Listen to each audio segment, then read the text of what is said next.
ಶ್ರೀ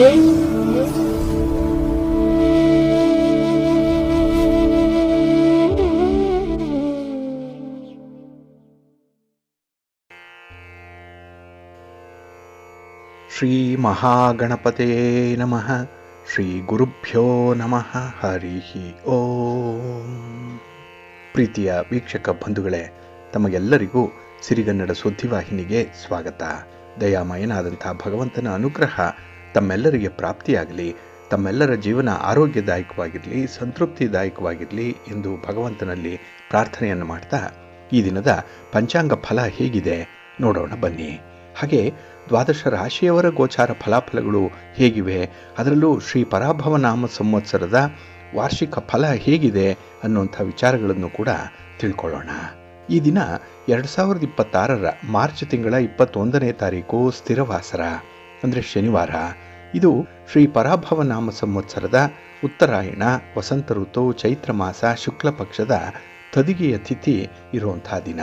ಅಂದರೆ ಇದು ಶುಕ್ಲ ಪಕ್ಷದ ತೃತೀಯ. ಈ ತದಿಗೆಯ ತಿಥಿ ಈ ದಿನ ರಾತ್ರಿ 2:04 ಇರಲಿದೆ. ನಂತರ ಚತುರ್ಥಿ ಆರಂಭ ಆಗುತ್ತೆ. ಈ ದಿನದ ನಕ್ಷತ್ರ ಅಶ್ವಿನಿ ನಕ್ಷತ್ರ. ಇದು ಈ ದಿನ ರಾತ್ರಿ 2:46 ಇರಲಿದೆ. ನಂತರ ಭರಣಿ ನಕ್ಷತ್ರ ಆರಂಭ ಆಗುತ್ತೆ. ಈ ದಿನದ ಕರ್ಣ ಪೂರ್ವಕರ್ಣ ತೈತಿಲ. ಇದು ಈ ದಿನ ಮಧ್ಯಾಹ್ನ 1:17 ಇರಲಿದೆ. ನಂತರ ಉತ್ತರ ಕರ್ಣ ಗರಜ ಆರಂಭ ಆಗುತ್ತೆ. ಈ ದಿನದ ಯೋಗ ಐಂದ್ರ ಯೋಗ. ಇದು ಈ ದಿನ ರಾತ್ರಿ 7 ಇರಲಿದೆ. ನಂತರ ವೈಧೃತಿ ಯೋಗ ಆರಂಭ ಆಗುತ್ತೆ. ಈ ದಿನ ದಿಕ್ಷೂಲೆ ಇರುವಂಥದ್ದು ಪೂರ್ವ ದಿಕ್ಕಿಗೆ. ಇನ್ನು ಈ ದಿನ ಸೂರ್ಯ ಇರುವಂಥ ರಾಶಿ ಮೀನ, ಚಂದ್ರ ಇರುವಂಥ ರಾಶಿ ಮೇಷ. ಹಾಗೆ ಈ ದಿನ ರಾಹುಕಾಲ ಇರುವಂಥ ಸಮಯ ಈ ದಿನ ಬೆಳಿಗ್ಗೆ 9:28 ಬೆಳಿಗ್ಗೆ 10:59 ಇನ್ನು ಗುಳಿಕ ಕಾಲ ಈ ದಿನ ಬೆಳಿಗ್ಗೆ 6:27 ಬೆಳಿಗ್ಗೆ 7:57 ಇನ್ನು ಯಮಗಂಡ ಕಾಲ ಈ ದಿನ ಮಧ್ಯಾಹ್ನ 2:01 ಅಪರಾಹ್ನ 3:32 ಇರಲಿದೆ. ಇನ್ನು ಈ ದಿನ ದುಷ್ಟ ಮುಹೂರ್ತ ಇರುವಂತಹ ಸಮಯ ಈ ದಿನ ಬೆಳಿಗ್ಗೆ 8:09 ಬೆಳಿಗ್ಗೆ 8:57 ದುಷ್ಟ ಮುಹೂರ್ತದ ಸಮಯ. ಹಾಗಾಗಿ ಈ ಒಂದು ಸಮಯದಲ್ಲಿ ಯಾವುದೇ ಪ್ರಯಾಣವನ್ನಾಗಲಿ ಯಾವುದೇ ಶುಭ ಕಾರ್ಯಗಳನ್ನಾಗಲಿ ಆರಂಭ ಮಾಡಬೇಡಿ. ಏಕೆಂದರೆ ನೀವು ಯಾವುದೇ ಕೆಲಸ ಕಾರ್ಯಗಳನ್ನು, ನಿಮ್ಮ ಚಟುವಟಿಕೆಗಳನ್ನು ಈ ದುರ್ಮುಹೂರ್ತದ ಸಮಯದಲ್ಲಿ ಆರಂಭ ಮಾಡಿದರೆ ಅದರಿಂದ ಬರುವಂತಹ ಫಲಿತಾಂಶಗಳು ಅಷ್ಟೊಂದು ಅನುಕೂಲಕರವಾಗಿ ಇರೋದಿಲ್ಲ. ಅದರಿಂದಲೇ ಈ ದುಷ್ಟ ಮುಹೂರ್ತವನ್ನು ಅವಾಯ್ಡ್ ಮಾಡುವಂಥದ್ದು ತುಂಬ ಉತ್ತಮ. ಇನ್ನು ಈ ದಿನ ಅಭಿಜಿತ್ ಮುಹೂರ್ತ ಇರುವಂತಹ ಸಮಯ ಈ ದಿನ ಮಧ್ಯಾಹ್ನ 12:04 ಮಧ್ಯಾಹ್ನ 12:52 ಅಭಿಜಿತ್ ಮುಹೂರ್ತದ ಸಮಯ. ಇನ್ನು ಈ ದಿನ ವಿಶೇಷವಾಗಿ ಅಮೃತ ಕಾಲ ಇರುವಂತಹ ಸಮಯ ಈ ದಿನ ಸಂಜೆ 5:57 ರಾತ್ರಿ 7:26 ಅಮೃತ ಕಾಲದ ಸಮಯ. ಇನ್ನು ವ್ಯಾಪಾರಸ್ಥರಿಗೆ, ವ್ಯವಹಾರಸ್ಥರಿಗೆ ವಿಶೇಷವಾಗಿ ಚಗೋದಯದಂತೆ ಇರುವಂಥ ಒಂದು ಲಾಭದ ಸಮಯ ಅಂತ ಹೇಳಿದ್ರೆ ಈ ದಿನ ಬೆಳಿಗ್ಗೆ 8:43 ಬೆಳಿಗ್ಗೆ 9:24 ಶುಭ ಸಮಯ, ಲಾಭದ ಸಮಯ. ಹಾಗಾಗಿ ವ್ಯಾಪಾರಸ್ಥರು, ವ್ಯವಹಾರಸ್ಥರು, ವರ್ತಕರು, ದಳ್ಳಾಳಿಗಳು ನಿಮ್ಮ ವ್ಯಾಪಾರಿ ಚಟುವಟಿಕೆಗಳನ್ನಾಗಲಿ ವ್ಯಾಪಾರಿ ಸಂಬಂಧವಾಗಿ ಮಾಡಬೇಕಾಗಿರುವಂಥ ಪ್ರಯಾಣವನ್ನಾಗಲಿ ಈ ಚಗೋದಯದ ಈ ಶುಭ ಸಮಯದಲ್ಲಿ ಮಾಡಿ ನಿಮ್ಮ ಪ್ರಯತ್ನ ಯಶಸ್ವಿಯಾಗುತ್ತೆ. ಇನ್ನು ಈ ದಿನ ಚಂದ್ರನ ಬಲ ಇರುವಂಥ ರಾಶಿಗಳು ಅಂತ ಹೇಳಿದ್ರೆ ಮೇಷ, ಮಿಥುನ, ಕರ್ಕಾಟಕ, ತುಲಾ, ವೃಶ್ಚಿಕ ಮತ್ತು ಕುಂಭ. ಈ 6 ರಾಶಿಯವರಿಗೆ ಗೋಚಾರದಲ್ಲಿ ಚಂದ್ರನಿಂದ ಶುಭ ಫಲಗಳ ಯೋಗ ಇರುತ್ತೆ. ಇನ್ನು ಉಳಿದ 6 ರಾಶಿಯವರಿಗೆ ಮಿಶ್ರ ಫಲದ ಯೋಗ ಇರುತ್ತೆ. ಅದನ್ನು ಮುಂದೆ ದ್ವಾದಶ ರಾಶಿಯವರ ಗೋಚಾರ ಫಲಾಫಲಗಳನ್ನು ನೋಡುವಂತಹ ಸಂದರ್ಭದಲ್ಲಿ ಮತ್ತಷ್ಟು ಹೆಚ್ಚಿನ ಮಾಹಿತಿಗಳನ್ನು ತಿಳ್ಕೊಳ್ಳೋಣ. ಇನ್ನು ಈ ದಿನದ ಹೊರಾದ ಅಧಿಪತಿ ಶನಿ. ಶನಿ ಅಂತ ಹೇಳಿದ್ರೆ ಸ್ಥಿರ. ಅದಕ್ಕಾಗಿಯೇ ಶನಿವಾರವನ್ನು ಸ್ಥಿರವಾಸರ ಅಂತ ಹೇಳಿ ಕರೆಯುವಂಥದ್ದು. ಅಂದರೆ ಈ ದಿನ ಮಾಡುವಂಥ ಕೆಲಸ ಕಾರ್ಯಗಳು ನಮಗೆ ಶಾಶ್ವತವಾದಂಥ ಫಲಿತಾಂಶವನ್ನು ಕೊಡುತ್ತೆ. ಅಂದರೆ ತಾತ್ಕಾಲಿಕ ಫಲಿತಾಂಶಗಳಲ್ಲ, 1-2 ದಿನದಲ್ಲಿ ಮಾಯ ಆಗುವಂಥ ಒಂದು ಫಲಿತಾಂಶ ಅಲ್ಲ. ಇದು ವರ್ಷಾನುಗಟ್ಟಲೆ ನಮ್ಮ ಜೊತೆಯಲ್ಲೇ ಇರುವಂಥ ಫಲಿತಾಂಶಗಳು, ನಮಗೆ ಅನುಕೂಲವನ್ನು ತರುವಂಥ ಫಲಿತಾಂಶಗಳು. ಅದರಲ್ಲೂ ನಮ್ಮ ಉದ್ಯೋಗಕ್ಕೆ, ನಮ್ಮ ಶ್ರಮಕ್ಕೆ, ನಮ್ಮ ಕರ್ಮಕ್ಕೆ, ನಾವು ಮಾಡುವಂಥ ಕೆಲಸ ಕಾರ್ಯಗಳು, ನಮ್ಮ ಸ್ವಂತ ಬಿಸಿನೆಸ್ಸು, ಇದೆಲ್ಲದಕ್ಕೂ ಕೂಡ ಶನಿ ಕಾರಕನಾಗಿರ್ತಾನೆ. ಹಾಗಾಗಿ ಈ ದಿನ ಯಾರು ನಿಷ್ಠೆಯಿಂದ, ನಂಬಿಕೆಯಿಂದ, ಸಹನೆಯಿಂದ ಕೆಲಸವನ್ನು ಮಾಡ್ತಾರೆ ಅಂಥವ್ರಿಗೆ ಅತ್ಯುತ್ತಮವಾದಂಥ ಫಲಗಳು ಸಿಕ್ಕತ್ತೆ. ಅದರಲ್ಲೂ ಆ ಫಲಗಳು ತುಂಬ ಲಾಂಗ್ ಲಾಸ್ಟಿಂಗ್ ಆಗಿ ಇರುವಂಥದ್ದು, ಅಂದರೆ ಶಾಶ್ವತವಾಗಿರುವಂತಹ ಫಲಗಳನ್ನೇ ನಮಗೆ ಶನಿ ತಂದು ಕೊಡ್ತಾನೆ. ಇನ್ನು ಈ ದಿನ ಸ್ವಲ್ಪ ಕೆಲಸ ಕಾರ್ಯಗಳು ನಿಧಾನ ಆಗ್ಬೋದು, ಮಂದಗತಿಯಲ್ಲಿ ಚಲನೆ ಹೊಂದಿರಬಹುದು. ಏಕೆಂದರೆ ಶನಿನೇ ನಿಧಾನ ಗತಿಯಲ್ಲಿ ಚಲಿಸುವಂಥವನು. ಅದರಿಂದ ನಿಧಾನಗತಿಯ ಕೆಲಸ ಕಾರ್ಯಗಳಾದರೂ ಕೂಡ ಅದನ್ನು ನೀವು ಮಧ್ಯದಲ್ಲಿ ನಿಲ್ಲಿಸಬೇಡಿ, ಆ ಕೆಲಸವನ್ನು ಮುಂದುವರಿಸಿ. ನಿಮಗೆ ಮುಂದೆ ಒಳ್ಳೆಯ ಫಲಿತಾಂಶ ಅದರಿಂದ ಸಿಕ್ಕತ್ತೆ. ಹಾಗಾಗಿ ಶಾಂತಿಯಿಂದ ಸಹನೆಯಿಂದ ನಿಧಾನವಾಗಿ ಕೆಲಸ ಕಾರ್ಯಗಳನ್ನು ಮುಂದುವರಿಸಬೇಕಾಗತ್ತೆ. Slow and steady wins the race ಅಂತಾರಲ್ಲ, ಆ ರೀತಿಯಲ್ಲಿ ಈ ದಿನದ ಕೆಲಸಗಳು ನಿಮಗೆ ಒದಗಿ ಬರುವಂಥದ್ದು. ಇನ್ನು ಕೃಷಿಕರಿಗೆ ಕೃಷಿ ಚಟುವಟಿಕೆಗಳನ್ನು ಆರಂಭ ಮಾಡಲಿಕ್ಕೆ ಈ ದಿನ ಬಹಳ ಚೆನ್ನಾಗಿದೆ. ಹಾಗಾಗಿ ನಿಮ್ಮ ಜಮೀನಿನಲ್ಲಾಗಲಿ ನಿಮ್ಮ ತೋಟದಲ್ಲಾಗಲಿ ಕೃಷಿ ಕಾರ್ಯಗಳನ್ನು ಮಾಡಲಿಕ್ಕೆ ತುಂಬ ಅನುಕೂಲತೆ ಇರುವಂಥ ದಿನ ಇದು. ಹಾಗೆ ಈ ದಿನ ಇರುವಂಥ ಗುರುಹೋರಾದಲ್ಲಿ ನಿಮ್ಮ ಕೆಲಸ ಕಾರ್ಯಗಳು ಆರಂಭ ಆದರೆ ಅದು ಕೂಡ ನಿಮಗೆ ಅತ್ಯುತ್ತಮವಾದಂಥ ಫಲಗಳನ್ನು ತಂದುಕೊಡುತ್ತೆ. ಏಕೆಂದರೆ ಗುರುಹೋರ ಎಲ್ಲ ಕೆಲಸ ಕಾರ್ಯಗಳಿಗೂ ಕೂಡ ತುಂಬ ಅನುಕೂಲಕರವಾಗಿ ಇರುವಂಥದ್ದು. ಹಾಗಾಗಿ ಈ ದಿನ ಗುರುಹೋರ ಇರುವಂಥ ಸಮಯ ಈ ದಿನ ಬೆಳಿಗ್ಗೆ 7:25 ಬೆಳಿಗ್ಗೆ 8:26 ಇನ್ನು ಮಧ್ಯಾಹ್ನ 2:30 ಮಧ್ಯಾಹ್ನ 3:30 ಹಾಗೆ ರಾತ್ರಿ 9:30 ರಾತ್ರಿ 10:29 ಗುರುಹೋರ ಇರುವಂಥ ಸಮಯ. ಇದನ್ನು ನೀವು ಅನುಸರಣೆ ಮಾಡ್ಬೋದು, ಒಳ್ಳೆಯದಾಗುತ್ತೆ. ಹಾಗೆ ಈ ದಿನ ಇರುವಂಥ ಶನಿ ಹೋರಾದಲ್ಲಿ ನಿಮ್ಮ ಕೆಲಸ ಕಾರ್ಯಗಳು ಆರಂಭ ಆದರೆ ಸ್ವಲ್ಪ ನಿಧಾನ ಆಗುತ್ತೆ. ಈಗಾಗಲೇ ಹೇಳಿದಾಗೆ ಶನಿ ನಿಧಾನ ಗತಿಯಲ್ಲಿ ಚಲಿಸೋನಾದ್ರಿಂದ ನಿಮ್ಮ ಕೆಲಸ ಕಾರ್ಯಗಳ ಆರಂಭ ಕೂಡ ನಿಧಾನ ಆಗುತ್ತೆ, ಮತ್ತು ಅದರಿಂದ ಬರುವಂಥ ಫಲಿತಾಂಶಗಳು ಕೂಡ ತುಂಬ ತಡವಾಗುತ್ತೆ. ಹಾಗಾಗಿ ಆ ಕೆಲಸದಲ್ಲಿ ಇದ್ದಂತಹ ನಿಮ್ಮ ತಾಳ್ಮೆ ಪರೀಕ್ಷೆಗೆ ಒಳಪಡುವಂಥದ್ದು. ಕೆಲವರು ತಾಳ್ಮೆ ಕೆಟ್ಟು ಆ ಕೆಲಸವನ್ನೇ ಅರ್ಧಕ್ಕೆ ನಿಲ್ಲಿಸಿ ಬೇರೊಂದು ಕೆಲಸವನ್ನು ಆರಂಭ ಮಾಡುವಂಥ ಒಂದು ಪ್ರಯತ್ನದಲ್ಲೂ ಕೂಡ ಇರ್ತಾರೆ. ಆದರೆ ಯಾರು ಶಾಂತಿಯಿಂದ ಸಹನೆಯಿಂದ ಕೆಲಸಗಳನ್ನು ಮುಂದುವರಿಸ್ತಾರೆ ಅವರಿಗೆ ಒಳ್ಳೆಯ ಫಲಗಳು ಸಿಕ್ಕತ್ತೆ. ಆದರೂ ಕೂಡ ಈ ದಿನ ಇರುವಂಥ ಶನಿ ಹೋರಾದಲ್ಲಿ ಪ್ರಮುಖವಾಗಿರುವಂಥ ಕೆಲಸ ಕಾರ್ಯಗಳನ್ನು ಆರಂಭ ಮಾಡಬೇಡಿ. ಇದು ಈ ದಿನ ಬೆಳಿಗ್ಗೆ 6:24 ಬೆಳಿಗ್ಗೆ 7:25 ಇನ್ನು ಮಧ್ಯಾಹ್ನ 1:29 ಮಧ್ಯಾಹ್ನ 2:30 ಹಾಗೆ ರಾತ್ರಿ 8:31 ರಾತ್ರಿ 9:30 ಶನಿ ಹೋರ ಇರುವಂತಹ ಸಮಯ. ಇದನ್ನು ಸ್ವಲ್ಪ ಅವಾಯ್ಡ್ ಮಾಡ್ಕೊಳ್ಳಿ, ಒಳ್ಳೆಯದಾಗುತ್ತೆ. ಹಾಗೆ ಬಂಧುಗಳೇ, ಈ ಶನಿವಾರ ಇರುವಂಥ ರವಿ ಹೋರ ಇದು ಅಷ್ಟೊಂದು ಚೆನ್ನಾಗಿಲ್ಲ. ಹಾಗಾಗಿ ರವಿ ಹೋರಾದಲ್ಲಿ ರಾಜಕಾರಣಿಗಳು ವಿಶೇಷವಾಗಿ ಸ್ವಲ್ಪ ಎಚ್ಚರಿಕೆಯಿಂದ ಇರಬೇಕು. ನಿಮ್ಮ ಯಾವುದೇ ಹೊಸ ಚಟುವಟಿಕೆಗಳನ್ನು ರವಿ ಹೋರಾದಲ್ಲಿ ಆರಂಭ ಮಾಡಬೇಡಿ. ಹಾಗೆ ನೀವು ಪ್ರಯಾಣ ಮಾಡುವಂತಹ ಸಂದರ್ಭ, ಅದರಲ್ಲೂ ದೂರದ ಪ್ರಯಾಣ ಅನ್ನುವಂಥದ್ದಿದ್ರೆ ಆದಷ್ಟು ರವಿ ಹೋರಾದಲ್ಲಿ ಆರಂಭ ಮಾಡಬೇಡಿ. ಹಾಗಾಗಿ ಈ ದಿನ ರಾಜಕಾರಣಿಗಳಿಗೆ ರವಿ ಹೋರ ಚೆನ್ನಾಗಿಲ್ಲ. ಇನ್ನು ನೀವು ಹಿರಿಯರನ್ನ ಭೇಟಿ ಮಾಡಬೇಕು, ಗಣ್ಯರನ್ನ ಭೇಟಿ ಮಾಡಬೇಕು, ರಾಜಕಾರಣಿಗಳನ್ನು ಭೇಟಿ ಮಾಡಬೇಕು ಅನ್ನುವಂಥ ವಿಚಾರ ಇದ್ರೂ ಕೂಡ ಆದಷ್ಟು ಅದನ್ನು ರವಿ ಹೋರಾದಲ್ಲೇ ಅವಾಯ್ಡ್ ಮಾಡಿ. ಇನ್ನು ಸರ್ಕಾರದ ಮಟ್ಟದಲ್ಲಿ ಆಗಬೇಕಾಗಿರುವಂತಹ ಕೆಲಸ ಕಾರ್ಯಗಳು, ಕೆಲವು ಇಲಾಖೆಗಳಲ್ಲಿ ನಿಮ್ಮ ಕೆಲಸಗಳು ಪೆಂಡಿಂಗ್ ಇರುತ್ತೆ, ಅದನ್ನು ಫಾಲೋ ಅಪ್ ಮಾಡುವಂಥ ವಿಚಾರ, ಇದೆಲ್ಲವನ್ನು ಕೂಡ ಆದಷ್ಟು ನೀವು ರವಿ ಹೋರಾದಲ್ಲಿ ಆರಂಭ ಮಾಡಬೇಡಿ.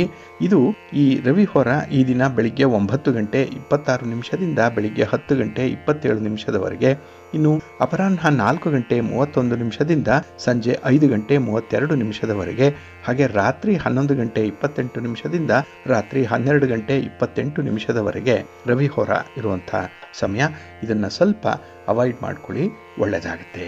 ಹಾಗೆ ಬಂಧುಗಳೇ, ಈ ದಿನ ಇರುವಂಥ ಕುಜ ಹೋರ ಕೂಡ ನಿಮಗೆ ಅಷ್ಟೊಂದು ಅನುಕೂಲಕರವಾಗಿಲ್ಲ. ಇದು ಕೂಡ ಅನ್ಫೇವರಬಲ್ ಆಗಿ ಇರುವಂಥದ್ದು. ಹಾಗಾಗಿ ಈ ದಿನ ಕುಜ ಹೋರಾದಲ್ಲಿ ಭೂಮಿಗೆ ಸಂಬಂಧಪಟ್ಟಂತಹ ಕೆಲಸ ಕಾರ್ಯಗಳನ್ನು ಮಾಡಬೇಡಿ. ರಿಯಲ್ ಎಸ್ಟೇಟ್ನಲ್ಲಿ ಕೆಲಸ ಮಾಡುವಂಥವರು ಕುಜ ಹೋರಾದಲ್ಲಿ ತಟಸ್ಥರಾಗಿ ಇದ್ಬಿಡಿ. ಇನ್ನು ಈ ದಿನ ನ್ಯಾಯಾಲಯಕ್ಕೆ ಯಾವುದೇ ಕೇಸ್ಗಳನ್ನು ಫೈಲ್ ಮಾಡುವಂಥ ವಿಚಾರ ಅಥವಾ ನ್ಯಾಯಾಲಯದಲ್ಲಿ ನಿಮ್ಮ ಪ್ರಕರಣ ಯಾವ ಹಂತದಲ್ಲಿದೆ ಅಂತ ಹೇಳಿ ವಿಚಾರಿಸುವಂಥ ಒಂದು ಪ್ರಯತ್ನ, ಇನ್ನು ಶ್ರಮದಾಯಕವಾದಂಥ ಕೆಲಸಗಳನ್ನು ಮಾಡುವಂಥ ವಿಚಾರ, ಇದೆಲ್ಲವನ್ನು ಕೂಡ ಕುಜ ಹೋರಾದಲ್ಲಿ ಅವಾಯ್ಡ್ ಮಾಡಿ. ಯಾವುದೇ ಸ್ಪರ್ಧೆಗಳಲ್ಲಿ ಭಾಗವಹಿಸುವಂಥ ಬಗ್ಗೆ ನಿಮ್ಮ ತೀರ್ಮಾನ ಹೇಳೋದಿದ್ರೆ ಕುಜ ಹೋರಾದಲ್ಲಿ ಬೇಡ. ಹಾಗೆ ಕೆಲವೊಂದು ಸಾಹಸದ ಕೆಲಸಗಳನ್ನು ಮಾಡುವಂಥ ಇಲಾಖೆಗಳು, ಮಿಲಿಟರಿ ಇಲಾಖೆ, ಪೊಲೀಸ್ ಇಲಾಖೆ, ಅಗ್ನಿಶಾಮಕ ದಳ, ಬಾರ್ಡರ್ ಸೆಕ್ಯೂರಿಟಿ ಫೋರ್ಸ್ ಏನಿದೆ, ಗೃಹ ರಕ್ಷಕ ದಳ, ಇವರು ಬಹಳ ಎಚ್ಚರಿಕೆಯಿಂದ ಇರಿ. ಈ ಕುಜ ಹೋರಾದ ಸಂದರ್ಭದಲ್ಲಿ ನಿಮ್ಮ ಸಾಹಸದ ಕೆಲಸಗಳನ್ನು ಆದಷ್ಟು ಅವಾಯ್ಡ್ ಮಾಡಿ. ಏಕೆಂದರೆ ಈ ಸಂದರ್ಭದಲ್ಲಿ ಅಲ್ಪ ಸ್ವಲ್ಪ ಅವಘಡಗಳು ಉಂಟಾಗುವಂಥ ಸಾಧ್ಯತೆ ಇರುತ್ತೆ. ಹಾಗಾಗಿ ಈ ದಿನ ಕುಜಹೋರ ಇರುವಂತಹ ಸಮಯ ಈ ದಿನ ಬೆಳಿಗ್ಗೆ 8 ಗಂಟೆ 26 ನಿಮಿಷದಿಂದ ಬೆಳಿಗ್ಗೆ 9 ಗಂಟೆ 26 ನಿಮಿಷದವರೆಗೆ. ಇನ್ನು ಅಪರಾಹ್ನ 3 ಗಂಟೆ 30 ನಿಮಿಷದಿಂದ ಅಪರಾಹ್ನ 4 ಗಂಟೆ 31 ನಿಮಿಷದವರೆಗೆ. ಹಾಗೆ ರಾತ್ರಿ 10 ಗಂಟೆ 29 ನಿಮಿಷದಿಂದ ರಾತ್ರಿ 11 ಗಂಟೆ 28 ನಿಮಿಷದವರೆಗೆ ಕುಜಹೋರ ಇರುವಂತಹ ಸಮಯ. ಇದನ್ನು ಸ್ವಲ್ಪ ಅವಾಯ್ಡ್ ಮಾಡ್ಕೊಳ್ಳಿ, ಒಳ್ಳೆಯದಾಗತ್ತೆ. ಹಾಗಾಗಿ ಬಂಧುಗಳೇ, ನಿಮ್ಮ ಕೆಲಸ ಕಾರ್ಯಗಳನ್ನು, ನಿಮ್ಮ ಚಟುವಟಿಕೆಗಳನ್ನು, ನಿಮ್ಮ ಪ್ರಯಾಣವನ್ನು ಆದಷ್ಟು ಒಳ್ಳೆಯ ಮುಹೂರ್ತದಲ್ಲಿ ಆರಂಭ ಮಾಡಿ. ಪ್ರತಿದಿನ ಒಳ್ಳೆಯ ಮುಹೂರ್ತಗಳು ಸಿಕ್ಕತ್ತೆ. ಅದನ್ನೇ ಪಂಚಾಂಗವನ್ನು ನೀವು ನೋಡಬೇಕು. ಆಯಾ ದಿನದ ತಿಥಿ, ವಾರ, ನಕ್ಷತ್ರ, ಯೋಗ, ಕರಣ ಈ ಪಂಚ ಅಂಗಗಳನ್ನು ನೋಡಿದಾಗ ಅದರಲ್ಲಿ ಶುಭ ಮುಹೂರ್ತ ಯಾವುದಿದೆ ಅಂತ ಹೇಳಿ ನೋಡಿದಾಗ ಅದನ್ನು ಅನುಸರಣೆ ಮಾಡಬೇಕಾಗತ್ತೆ. ಹಾಗೆ ಕೆಲವೊಂದು ಹೊರಗಳು ಕೆಲವೊಂದು ಕೆಲಸಗಳಿಗೆ ಅತ್ಯಂತ ಸೂಕ್ತವಾಗಿರುತ್ತೆ. ಒಳ್ಳೆಯ ಫಲಿತಾಂಶವನ್ನು ತರುವಂತಹ ಹೊರಗಳು ಕೂಡ ಇದೆ. ಆಯಾ ದಿನದಲ್ಲಿ ಆ ಹೊರಗೆ ಸಂಬಂಧಪಟ್ಟಂತಹ ಚಟುವಟಿಕೆಗಳನ್ನು ನೀವು ಆರಂಭ ಮಾಡಲಿಕ್ಕೂ ಕೂಡ ಪಂಚಾಂಗವನ್ನು ನೋಡಬೇಕಾಗತ್ತೆ. ಅದಕ್ಕಾಗಿಯೇ ಸಿರಿಗನ್ನಡ ಸುದ್ದಿವಾಹಿನಿ ನಿತ್ಯ ಪ್ರಸಾರ ಮಾಡುವಂತಹ ಈ ಪಂಚಾಂಗದ ವಿವರಗಳನ್ನ ಕೇಳಿಸ್ಕೊಳ್ಳಿ. ಇದರಲ್ಲಿ ನಿಮಗೆ ಬೇಕಾದಂತಹ ಎಲ್ಲ ಮಾಹಿತಿಗಳು ಕೂಡ ಸಿಕ್ಕತ್ತೆ. ಅದನ್ನು ನೀವು ಅನುಸರಣೆ ಮಾಡೋದ್ರಿಂದ ನಿಮ್ಮ ಪ್ರಯತ್ನ ಯಶಸ್ವಿಯಾಗುತ್ತೆ. ನೀವು ಅಂದುಕೊಂಡಂತಹ ಫಲಿತಾಂಶವನ್ನು ಪಡ್ಕೊಳ್ಳಿಕ್ಕೆ ಇದರಿಂದ ಸಾಧ್ಯವಾಗುತ್ತೆ. ಒಟ್ಟಾರೆ ಪಂಚಾಂಗ ನಿಮಗೆ ಮಾರ್ಗದರ್ಶಿಯಾಗಿರುತ್ತೆ. ಅದನ್ನು ಅನುಸರಣೆ ಮಾಡೋದ್ರಿಂದ ಪ್ರತಿನಿತ್ಯ ನಿಮಗೆ ಒಳ್ಳೆಯದಾಗುತ್ತೆ. ಬಂಧುಗಳೇ, ಈ ದಿನ ಬಹಳ ವಿಶೇಷವಾದಂತಹ ದಿನ. ಈ ದಿನ ಬುಧ ವಕ್ರತ್ಯಾಗವನ್ನು ಮಾಡ್ತಾ ಇರುವಂತಹ ದಿನ.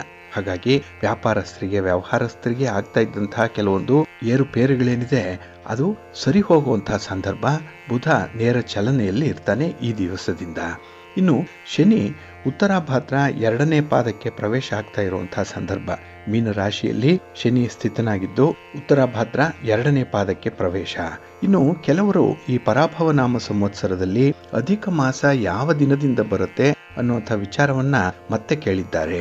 ನಾವು ಈಗಾಗಲೇ ತಿಳಿಸಿದ್ದೇವೆ. ಅಧಿಕ ಮಾಸ ಅಥವಾ ಮಲಮಾಸ ಅಂದ್ರೆ ಏನು, ಅದು ಯಾವಾಗಿನಿಂದ ಆರಂಭ ಆಗುತ್ತೆ, ಆ ಸಂದರ್ಭದಲ್ಲಿ ಮಾಡಬೇಕಾಗಿರುವಂತಹ ಕೆಲಸ ಕಾರ್ಯಗಳ ಬಗ್ಗೆ. ಇಲ್ಲಿ ಈ ಪರಾಭವ ನಾಮ ಸಂವತ್ಸರದಲ್ಲಿ ಜ್ಯೇಷ್ಠ ಮಾಸ ಏನಿದೆ ಅದು ಅಧಿಕ ಮಾಸವಾಗಿ ಬಂದಿದೆ ಈ ವರ್ಷ. ಇಲ್ಲಿ ಮೇ 17ನೇ ತಾರೀಕು ಭಾನುವಾರದಿಂದ ಜೂನ್ 15ನೇ ತಾರೀಕು ಸೋಮವಾರದ ತನಕ ಅಧಿಕ ಮಾಸ ಇರುತ್ತೆ. ಹಾಗಾಗಿ ಇಲ್ಲಿ ಜೂನ್ 16ನೇ ತಾರೀಕು ಮಂಗಳವಾರ ನಿಜ ಜ್ಯೇಷ್ಠ ಮಾಸ ಆರಂಭ ಆಗುವಂಥದ್ದು. ಹಾಗಾಗಿ ಯಾವ ಚಾಂದ್ರಮಾಸದಲ್ಲಿ ಸಂಕ್ರಮಣವೇ ಬರೋದಿಲ್ವೋ ಅಂತಹ ಚಾಂದ್ರಮಾಸಕ್ಕೆ ಅಧಿಕ ಮಾಸ ಅಂತ ಹೇಳಿ ಕರೀತಾರೆ. ಇದನ್ನ ಕೆಲವರು ಮಲಮಾಸ ಅಂತ ಹೇಳಿ ಕೂಡ ಕರೆಯುವಂಥದ್ದು ಇದೆ. ಅಂದ್ರೆ ಆ ಒಂದು ತಿಂಗಳಿನಲ್ಲಿ ಸೂರ್ಯ ತನ್ನ ರಾಶಿಯನ್ನ ಬದಲಾವಣೆ ಮಾಡಲ್ಲ. ಹಾಗಾಗಿ ಈ ಅಧಿಕ ಮಾಸ ಇರುವಂತಹ ಸಂದರ್ಭದಲ್ಲಿ ಸಾಮಾನ್ಯವಾಗಿ ಒಂದು ಸಂವತ್ಸರಕ್ಕೆ 12 ಮಾಸಗಳೇ ಇದ್ರೂ ಕೂಡ ಅಧಿಕ ಮಾಸ ಬಂದಾಗ ವರ್ಷಕ್ಕೆ 13 ಮಾಸಗಳು ಆಗತ್ತೆ. ಹಾಗಾಗಿ ಅಧಿಕ ಮಾಸ 13ನೇ ಮಾಸ ಆಗತ್ತೆ. ಇಲ್ಲಿ ಈಗಾಗಲೇ ಹೇಳಿದಾಗೆ ಸೂರ್ಯ ಒಂದು ರಾಶಿಯಿಂದ ಇನ್ನೊಂದು ರಾಶಿಗೆ ಪ್ರವೇಶ ಮಾಡುವಂಥದ್ದನ್ನ ಸಂಕ್ರಾಂತಿ ಅಥವಾ ಸಂಕ್ರಮಣ ಅಂತ ಹೇಳಿ ಕರೀತಾರೆ. ಪ್ರತಿ 33ನೇ ಚಾಂದ್ರಮಾಸ ಏನಿದೆ ಅದು ಅಧಿಕ ಮಾಸ ಆಗತ್ತೆ.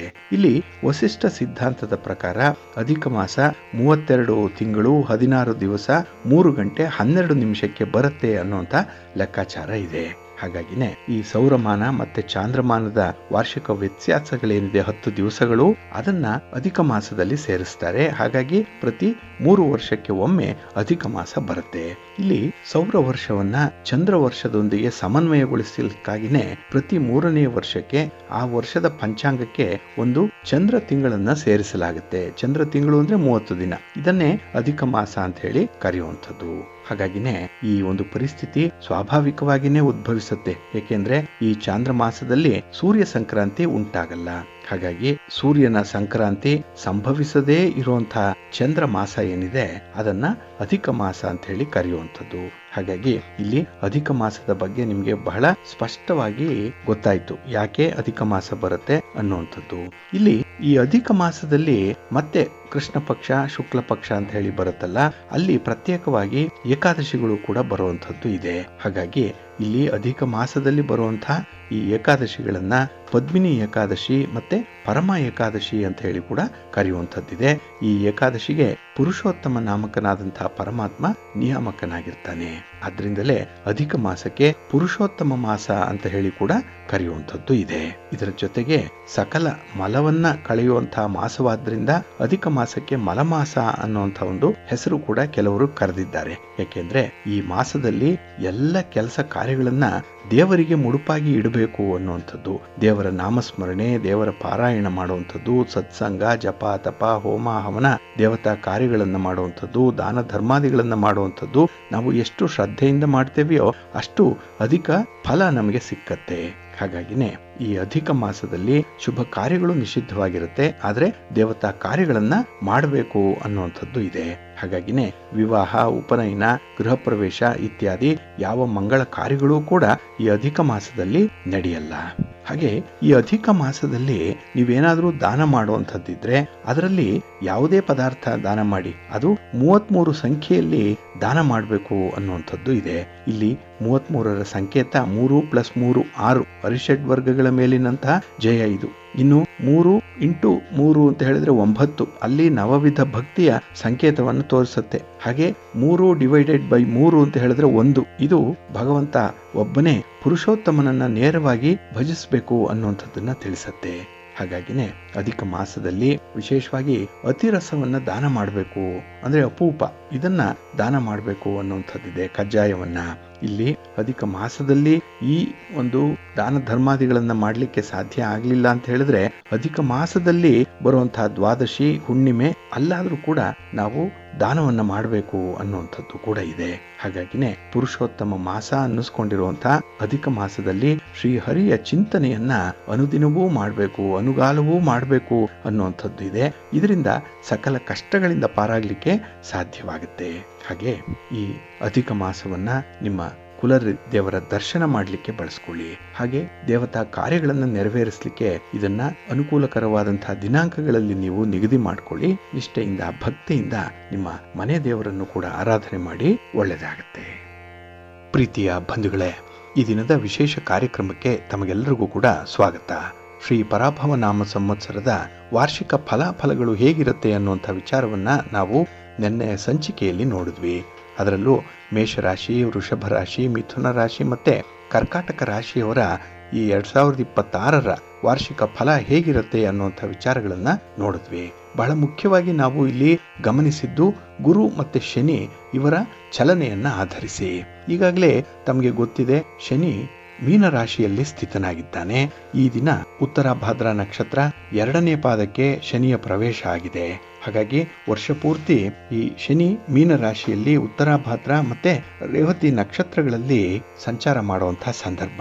ಇನ್ನು ಗುರುವಿನ ಸಂಚಾರದ ಬಗ್ಗೆ ನಾವು ನಿನ್ನೆಯ ಸಂಚಿಕೆಯಲ್ಲೂ ಕೂಡ ಹೇಳಿದ್ವಿ. ಅಂದ್ರೆ ವರ್ಷದ ಆರಂಭದಿಂದ ಮೇ 31ನೇ ತಾರೀಕಿನವರೆಗೆ ಮಿಥುನ ರಾಶಿಯಲ್ಲಿ ಗುರು ಇರ್ತಾನೆ. ಮತ್ತೆ ಜೂನ್ 1ನೇ ತಾರೀಕಿನಿಂದ ಅಕ್ಟೋಬರ್ 31ನೇ ತಾರೀಕಿನವರೆಗೆ ಕರ್ಕಾಟಕ ರಾಶಿಯಲ್ಲಿ ಗುರು ಇರ್ತಾನೆ. ಇನ್ನು ಅಕ್ಟೋಬರ್ 31ರಿಂದ ಮುಂದೆ 2027ರ ಜನವರಿ 24ನೇ ತಾರೀಕಿನವರೆಗೆ ಸಿಂಹ ರಾಶಿಯಲ್ಲಿ ಗುರು ಇರ್ತಾನೆ. ನಂತರ ಜನವರಿ 24ರಿಂದ ವರ್ಷಾಂತ್ಯದವರೆಗೆ ಅಂದ್ರೆ ಏಪ್ರಿಲ್ 7ನೇ ತಾರೀಕಿನವರೆಗೆ ಗುರು ವಕ್ರಿಯಾಗಿ ಮತ್ತೆ ಕರ್ಕಾಟಕ ರಾಶಿಗೆ ವಾಪಸ್ ಬರ್ತಾನೆ ಅನ್ನುವಂಥ ವಿಚಾರವನ್ನ ತಿಳ್ಕೊಂಡ್ವಿ. ಇದರ ಆಧಾರದ ಮೇಲೆ ಈ ವಾರ್ಷಿಕ ಫಲಾಫಲಗಳು ಹೇಗಿರುತ್ತೆ ಅನ್ನುವಂಥದ್ದನ್ನ ಮುಂದುವರಿಸೋಣ. ಇನ್ನು ಈ ದಿನ ನಾವು ಸಿಂಹ ರಾಶಿ, ಕನ್ಯಾ ರಾಶಿ, ತುಲಾ ರಾಶಿ ಮತ್ತೆ ವೃಶ್ಚಿಕ ರಾಶಿಯವರಿಗೆ ಸಂಬಂಧಪಟ್ಟಂತಹ ವಿಚಾರಗಳನ್ನು ನೋಡೋಣ. ಇಲ್ಲಿ ಸಿಂಹ ರಾಶಿಯವರಿಗೆ ಗುರು ಮಿಥುನ ರಾಶಿಯಲ್ಲಿ ಸಂಚಾರ ಮಾಡುವಂತಹ ಸಂದರ್ಭದಲ್ಲಿ ಕುಟುಂಬದಲ್ಲಿ ನೆಮ್ಮದಿಯ ವಾತಾವರಣ ಇರುತ್ತೆ. ನಿಮ್ಮ ವ್ಯಾಪಾರ ವ್ಯವಹಾರಗಳಿಗೆ, ನಿಮ್ಮ ಚಟುವಟಿಕೆಗಳಿಗೆ ಅಥವಾ ನಿಮ್ಮ ಉದ್ದೇಶಿತ ಕಾರ್ಯಗಳಿಗೆ ಕುಟುಂಬಸ್ಥರ ನೆರವು ಚೆನ್ನಾಗಿ ಸಿಕ್ಕತ್ತೆ. ಅವರಿಂದ ಒಂದು ಧನ ಸಹಾಯ ಆಗುವಂತಹ ಸಾಧ್ಯತೆಗಳು ಕೂಡ ಜಾಸ್ತಿ ಇರುತ್ತೆ. ಇನ್ನು ಆರೋಗ್ಯ ಸ್ಥಿತಿಯಲ್ಲಿ ತುಂಬ ಸುಧಾರಣೆಯನ್ನು ಕಾಣುವಂತಹ ಸಂದರ್ಭ. ಹಾಗೆ ನೀವು ಯಾವ ಕೆಲಸಕ್ಕೆ ನೀವು ಪ್ರಯತ್ನವನ್ನು ಮಾಡ್ತೀರಿ ಅದರಲ್ಲಿ ಕಾರ್ಯಾನುಕೂಲ ಉಂಟಾಗುವಂಥದ್ದು ಕೂಡ ಇರುತ್ತೆ. ಹಾಗಾಗಿ ನಿಮ್ಮ ಅನುಭವದ ಆಧಾರದಿಂದ ಕೆಲವೊಂದು ಕೆಲಸಗಳನ್ನು ಮುಂದುವರಿಸ್ತೀರಿ. ಅದು ನಿಮಗೆ ವಿಶೇಷವಾದಂತಹ ಒಂದು ಫಲವನ್ನು ತಂದು ಕೊಡುತ್ತೆ. ಜೊತೆಗೆ ಸಾರ್ವಜನಿಕ ಕ್ಷೇತ್ರದಲ್ಲೂ ಕೂಡ ಗೌರವ ಪ್ರಾಪ್ತಿಯಾಗುತ್ತೆ. ಅದರಲ್ಲೂ ಸರ್ಕಾರದ ಮಟ್ಟದಲ್ಲಿರುವಂತಹ ಹಿರಿಯ ಅಧಿಕಾರಿಗಳಿಗೆ ಮತ್ತೆ ರಾಜಕಾರಣಿಗಳಿಗೆ ಈ ಸಂದರ್ಭ ಬಹಳ ಚೆನ್ನಾಗಿರುತ್ತೆ. ಇನ್ನು ಉತ್ತಮವಾದಂತಹ ಕಾರ್ಯಗಳನ್ನ ಮಾಡಬೇಕು, ಮನೆಯಲ್ಲಿ ಶುಭ ಕಾರ್ಯಗಳು ಜರುಗಬೇಕು ಅನ್ನುವಂಥ ಒಂದು ಪ್ರಯತ್ನ ಈಡೇರುತ್ತೆ. ಹಾಗಾಗಿ ನಿಮಗೆ ಶುಭ ಫಲಗಳು ಸಿಕ್ಕುವಂತಹ ಸಂದರ್ಭ ಇದು. ಎಲ್ಲಿಯವರೆಗೆ ಅಂದ್ರೆ ಗುರು ಮಿಥುನ ರಾಶಿಯಲ್ಲಿ ಇರುವಂತಹ ಸಮಯದವರೆಗೆ. ಇನ್ನು ಗುರು ಕರ್ಕಾಟಕ ಮತ್ತೆ ಸಿಂಹ ರಾಶಿಯಲ್ಲಿ ಸಂಚಾರ ಮಾಡುವಂತಹ ಸಂದರ್ಭ ನಿಮ್ಗೆ ಅಷ್ಟೊಂದು ಶುಭಕರವಾಗಿ ಇರಲ್ಲ. ಯಾಕೆಂದ್ರೆ ಸಿಂಹ ರಾಶಿಯಲ್ಲೇ ಗುರು ಬಂದಾಗ ಅದು ನಿಮ್ಮ ಜನ್ಮ ರಾಶಿ ಆಗಿರುತ್ತೆ. ಇನ್ನು ಕರ್ಕಾಟಕ ರಾಶಿಗೆ ಗುರು ಬಂದಾಗ ಅದು ನಿಮಗೆ ವ್ಯಯ ಸ್ಥಾನದಲ್ಲಿ ಗುರು ಆಗ್ತಿರ್ತಾನೆ. ಹಾಗಾಗಿ ಈ ಸಂದರ್ಭದಲ್ಲಿ ನಿಮ್ಮ ಮನಸ್ಸಿಗೆ ಚಿಂತೆ ಜಾಸ್ತಿ ಆಗುತ್ತೆ. ಅದರಲ್ಲೂ ಬೇಡದ ವಿಚಾರಕ್ಕಾಗಿ, ತೀರಾ ಕ್ಷುಲ್ಲಕ ವಿಚಾರಕ್ಕಾಗಿ ಹೆಚ್ಚು ಹೆಚ್ಚು ಚಿಂತೆ ಮಾಡುವಂತಹ ಸಾಧ್ಯತೆಗಳು ಜಾಸ್ತಿ ಇರುತ್ತೆ. ಇನ್ನು ಸ್ಥಳ ಬದಲಾವಣೆ ಕೆಲವರಿಗೆ ಆಗ್ಬಿಡುತ್ತೆ. ಅಂದ್ರೆ ನಿಮ್ಮ ಉದ್ಯೋಗ ಅಥವಾ ವ್ಯಾಪಾರಿ ನಿಮಿತ್ತವಾಗಿ, ನಿಮ್ಮ ವ್ಯಾಸಂಗದ ನಿಮಿತ್ತವಾಗಿ ಅಥವಾ ಉನ್ನತ ಶಿಕ್ಷಣದ ನಿಮಿತ್ತವಾಗಿ ನೀವು ಇರುವಂತಹ ಸ್ಥಳ ಬದಲಾವಣೆ ಮಾಡಬೇಕಾಗತ್ತೆ. ಇದರಿಂದ ವೃಥಾ ಧನವ್ಯಯ ಆಗುವಂಥದ್ದು, ಹಣ ನಷ್ಟವಾಗುತ್ತೆ ಈ ಸಂದರ್ಭದಲ್ಲಿ. ಇನ್ನು ಕೆಲಸ ಕಾರ್ಯಗಳಲ್ಲಿ ಆರಂಭಿಕ ಅಡೆತಡೆಗಳು ಜಾಸ್ತಿ, ಅಂದ್ರೆ ಸ್ಟಾರ್ಟಿಂಗ್ ಟ್ರಬಲ್ ಅನ್ನುವಂಥದ್ದು, ಸ್ಟಾರ್ಟಿಂಗ್ ಹಿಕ್ಕಪ್ಸ್ ಅನ್ನುವಂಥದ್ದು ತುಂಬ ಇರುತ್ತೆ. ಇನ್ನು ವ್ಯಾಪಾರದಲ್ಲಿ, ಉದ್ಯೋಗದಲ್ಲಿ ನೀವು ನಿರೀಕ್ಷೆ ಮಾಡಿದಷ್ಟು ಒಂದು ಪ್ರಗತಿಯನ್ನ ಕಾಣಲಿಕ್ಕೆ ಸಾಧ್ಯ ಆಗಲ್ಲ. ಅಲ್ಲೂ ಕೂಡ ಅಡಚಣೆಗಳು ಜಾಸ್ತಿ ಇರುತ್ತೆ. ಜೊತೆಗೆ ನಿಮ್ಮ ವಿರುದ್ಧವಾಗಿ ಪೈಪೋಟಿಗಳು ಜಾಸ್ತಿ ಇರುತ್ತೆ. ಹಾಗಾಗಿ ನಿಮ್ಮ ಹಿತಶತ್ರುಗಳ ಕಾಟ ಸ್ವಲ್ಪ ಮೇಲ್ಪಂಕ್ತಿಯಲ್ಲೇ ಇರುವಂಥದ್ದು. ಆ ಸಂದರ್ಭದಲ್ಲಿ ಸ್ವಲ್ಪ ನೀವು ಎಚ್ಚರಿಕೆಯಿಂದ ಇರಬೇಕು. ಆದರೆ ಈ ಕೃಷಿ ಚಟುವಟಿಕೆ ಏನಿದೆ ಅಲ್ಲಿ ಬಹಳ ವಿಶೇಷವಾಗಿ ನಿಮಗೆ ಅನುಕೂಲತೆಗಳು ಕಂಡು ಬರುತ್ತೆ. ಇನ್ನು ಮಿಶ್ರ ಫಲಿತಾಂಶ ನೀಡುವಂತಹ ವರ್ಷ ಆಗಿರೋದ್ರಿಂದ ಕೆಲವು ಕೆಲಸ ಕಾರ್ಯಗಳು ವಿಳಂಬ ಆಗ್ಬೋದು. ಹಾಗೆ ಅಧಿಕಾರಿಗಳ ಜೊತೆಯಲ್ಲಿ ಯಾವುದೇ ರೀತಿಯ ವಾಗ್ವಾದ ಅಥವಾ ವಾದ ವಿವಾದಗಳಿಗೆ ಈ ವರ್ಷ ಹೋಗಬೇಡಿ. ಏಕೆಂದ್ರೆ ನಿಮ್ಗೆ ಎಷ್ಟೇ ಒತ್ತಡ ಇರಲಿ, ಎಷ್ಟೇ ಅನಾನುಕೂಲ ಆದರೂ ಕೂಡ ನೀವು ಪರಿಸ್ಥಿತಿಗೆ ಹೊಂದಾಣಿಕೆ ಮಾಡ್ಕೊಂಡು ಹೋಗುವಂಥದ್ದು ತುಂಬಾ ಉತ್ತಮ. ಇನ್ನು ಕೆಲವು ಕೆಲಸ ಕಾರ್ಯಗಳಲ್ಲಿ ತುಂಬಾ ಆತ್ಮವಿಶ್ವಾಸ ಬೇಕಾಗುತ್ತೆ.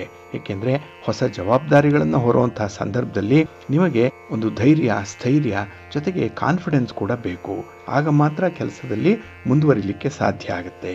ಇನ್ನು ಈ ಸಂದರ್ಭದಲ್ಲಿ ಅಂದ್ರೆ ಈ ವರ್ಷದಲ್ಲಿ ಉದ್ಯಮಿಗಳು ಸ್ವಲ್ಪ ಎಚ್ಚರಿಕೆಯಿಂದ ಇರಬೇಕು. ಯಾಕೆಂದ್ರೆ ಅಡೆತಡೆಗಳು ಜಾಸ್ತಿ ಇರೋದ್ರಿಂದ ಅದನ್ನು ನಿಮ್ಮ ಅನುಭವದಿಂದ ಬಗೆಹರಿಸಿಕೊಳ್ಳುವಂಥ ಒಂದು ಪ್ರಯತ್ನ ಮಾಡಿ. ಯಾರ ಮೇಲೂ ಕೂಡ ದೋಷಾರೋಪಣೆಯನ್ನ ಹೊರಿಸಬೇಡಿ. ಆ ದೋಷ ಏನಿದೆ ಅಥವಾ ನಿಮ್ಮ ವ್ಯವಹಾರಗಳು ಸರಿ ದಾರಿಯಲ್ಲಿ ನಡೀಲಿಲ್ಲ ಅಂತಿದ್ದಕ್ಕೆ ಬೇರೆಯವರು ಕಾರಣರಲ್ಲ, ಅದಕ್ಕೆ ನೀವು ಕೂಡ ಎಷ್ಟರ ಮಟ್ಟಿಗೆ ಕಾರಣ ಅನ್ನೋಂಥದ್ದನ್ನ ನೀವು ಅವಲೋಕನ ಮಾಡ್ಕೊಳ್ಬೇಕಾಗತ್ತೆ, ಇಂಟ್ರಾಸ್ಪೆಕ್ಟ್ ಮಾಡ್ಕೊಳ್ಬೇಕಾಗತ್ತೆ. ಇದು ಬಹಳ ಮುಖ್ಯ. ಹಾಗಾಗಿ ನೀವು ಬೇರೆಯವರಿಗೆ ಏನನ್ನ ಬಯಸ್ತೀರೋ ಅದು ನಿಮಗೂ ಕೂಡ ಆಗತ್ತೆ ಅನ್ನುವಂಥ ಒಂದು ಅನುಭವಕ್ಕೆ ಬಂದು ಮುಂದೆ ಸಾಗಲಿ, ಒಳ್ಳೆಯದಾಗತ್ತೆ ಆಗ. ಇನ್ನು ವಿಶೇಷವಾಗಿ ಹಣಕಾಸಿನ ವಿಚಾರದಲ್ಲಿ ಆದಾಯ ಮತ್ತೆ ಖರ್ಚುಗಳು ನಿಮಗೆ ಸಮಾನವಾಗಿರುವಂಥ ಸಂದರ್ಭ ಇದೆ. ಸ್ವಲ್ಪ ಖರ್ಚನ್ನು ನಿಯಂತ್ರಣ ಮಾಡಿ ಉಳಿತಾಯ ಮಾಡುವಂಥ ಒಂದು ಪ್ರವೃತ್ತಿಯನ್ನ ಬೆಳೆಸ್ಕೊಳ್ಬೇಕಾಗತ್ತೆ.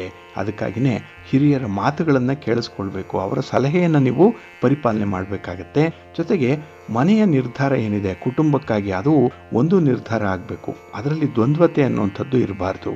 ಹಾಗಾಗಿ ನೀವೇ ತೀರ್ಮಾನವನ್ನು ತೆಗೆದುಕೊಳ್ಳಿ ಅಥವಾ ಬೇರೆಯವರೇ ತೀರ್ಮಾನ ತೆಗೆದುಕೊಳ್ಳಿ. ಅದರ ಸಾಧಕ ಬಾಧಕಗಳನ್ನ ಮನೆ ಮಂದಿಯೆಲ್ಲ ಕುಳಿತು ಯೋಚನೆ ಮಾಡಿ ಮುಂದುವರಿಸುವಂತ ಒಂದು ಸಂದರ್ಭ ಬರುತ್ತೆ. ಹಾಗಾಗಿ ಒಂದು ಟೀಮ್ ವರ್ಕ್ ಮಾಡಿದ್ರೆ ಮಾತ್ರ ನಿಮಗೆ ಜಯ ಪ್ರಾಪ್ತಿಯಾಗುತ್ತೆ. ಇನ್ನು ವಿದ್ಯಾರ್ಥಿಗಳು ವಿಶೇಷವಾಗಿ ಏಕಾಗ್ರತೆಯನ್ನ ಹೆಚ್ಚಿಸ್ಕೊಳ್ಬೇಕು. ಸಾಧನೆ ಮಾಡಲಿಕ್ಕೆ ಒಳ್ಳೊಳ್ಳೆ ಅವಕಾಶಗಳು ನಿಮಗೆ ಸಿಕ್ಕತ್ತೆ, ಉದ್ಯೋಗ ಸಿಕ್ಕತ್ತೆ, ಸರ್ಕಾರಿ ಉದ್ಯೋಗವೇ ಸಿಕ್ಕತ್ತೆ, ಸ್ಪರ್ಧಾತ್ಮಕ ಪರೀಕ್ಷೆಯಲ್ಲಿ ನೀವು ಜಯಗಳಿಸ್ತೀರಿ. ಆದರೆ ಸ್ವಲ್ಪ ಏಕಾಗ್ರತೆಯಿಂದ ಈ ಒಂದು ಸನ್ನಿವೇಶವನ್ನು ನೀವು ನಿಭಾಯಿಸಬೇಕಾಗತ್ತೆ. ಇನ್ನು ಈ ಸಂದರ್ಭದಲ್ಲಿ ಪ್ರಯಾಣ ನಿಮಗೆ ಅಷ್ಟೊಂದು ಒಳ್ಳೆಯ ಲಾಭವನ್ನು ತರಲ್ಲ, ಸ್ವಲ್ಪ ಎಚ್ಚರಿಕೆಯಿಂದ ಇರಿ. ಇನ್ನು ಶನಿ ಮೀನ ರಾಶಿಯಲ್ಲಿರುವಾಗ ವ್ಯಾಪಾರ ವ್ಯವಹಾರಗಳಲ್ಲಿ ಸ್ವಲ್ಪ ತೊಂದರೆಗಳು ಆಗುತ್ತೆ. ಎಲ್ಲ ಒಂದು ಕಡೆ ಈ ವ್ಯವಹಾರದಿಂದಲೇ ನಿಮಗೆ ಅವಮಾನ ಆಗುವಂತಹ ಸಂದರ್ಭಗಳು ಕೂಡ ಇರುತ್ತೆ.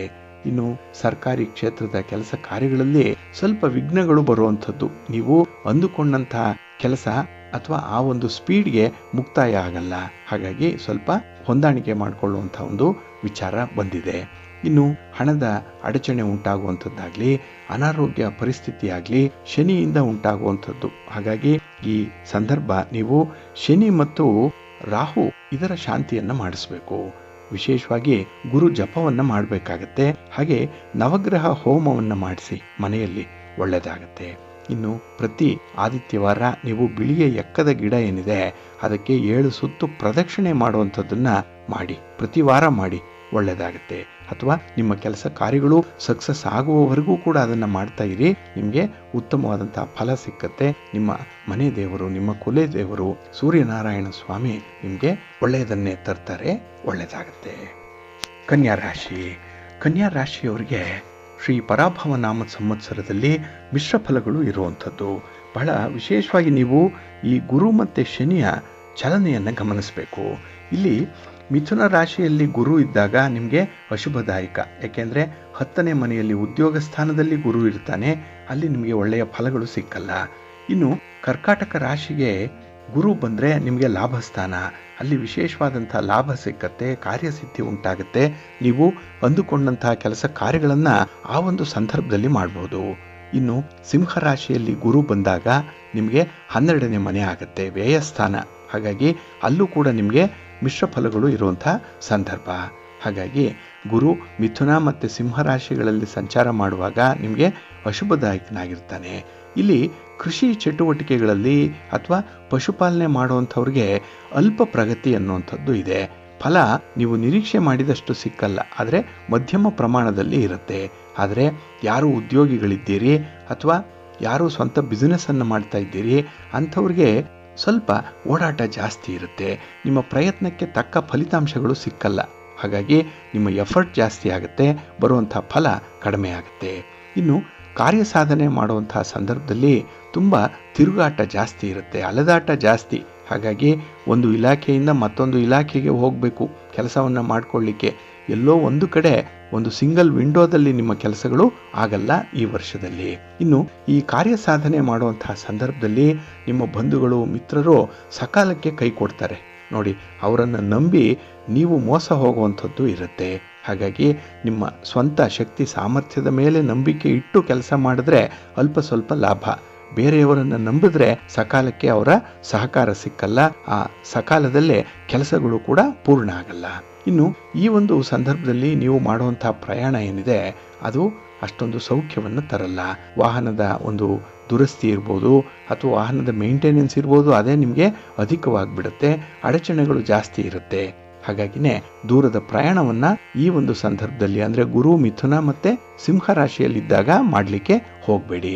ಇನ್ನು ಕರ್ಕಾಟಕ ರಾಶಿಗೆ ಗುರು ಬಂದಂತಹ ಸಂದರ್ಭ ನಿಮಗೆ ಚೆನ್ನಾಗಿರುತ್ತೆ.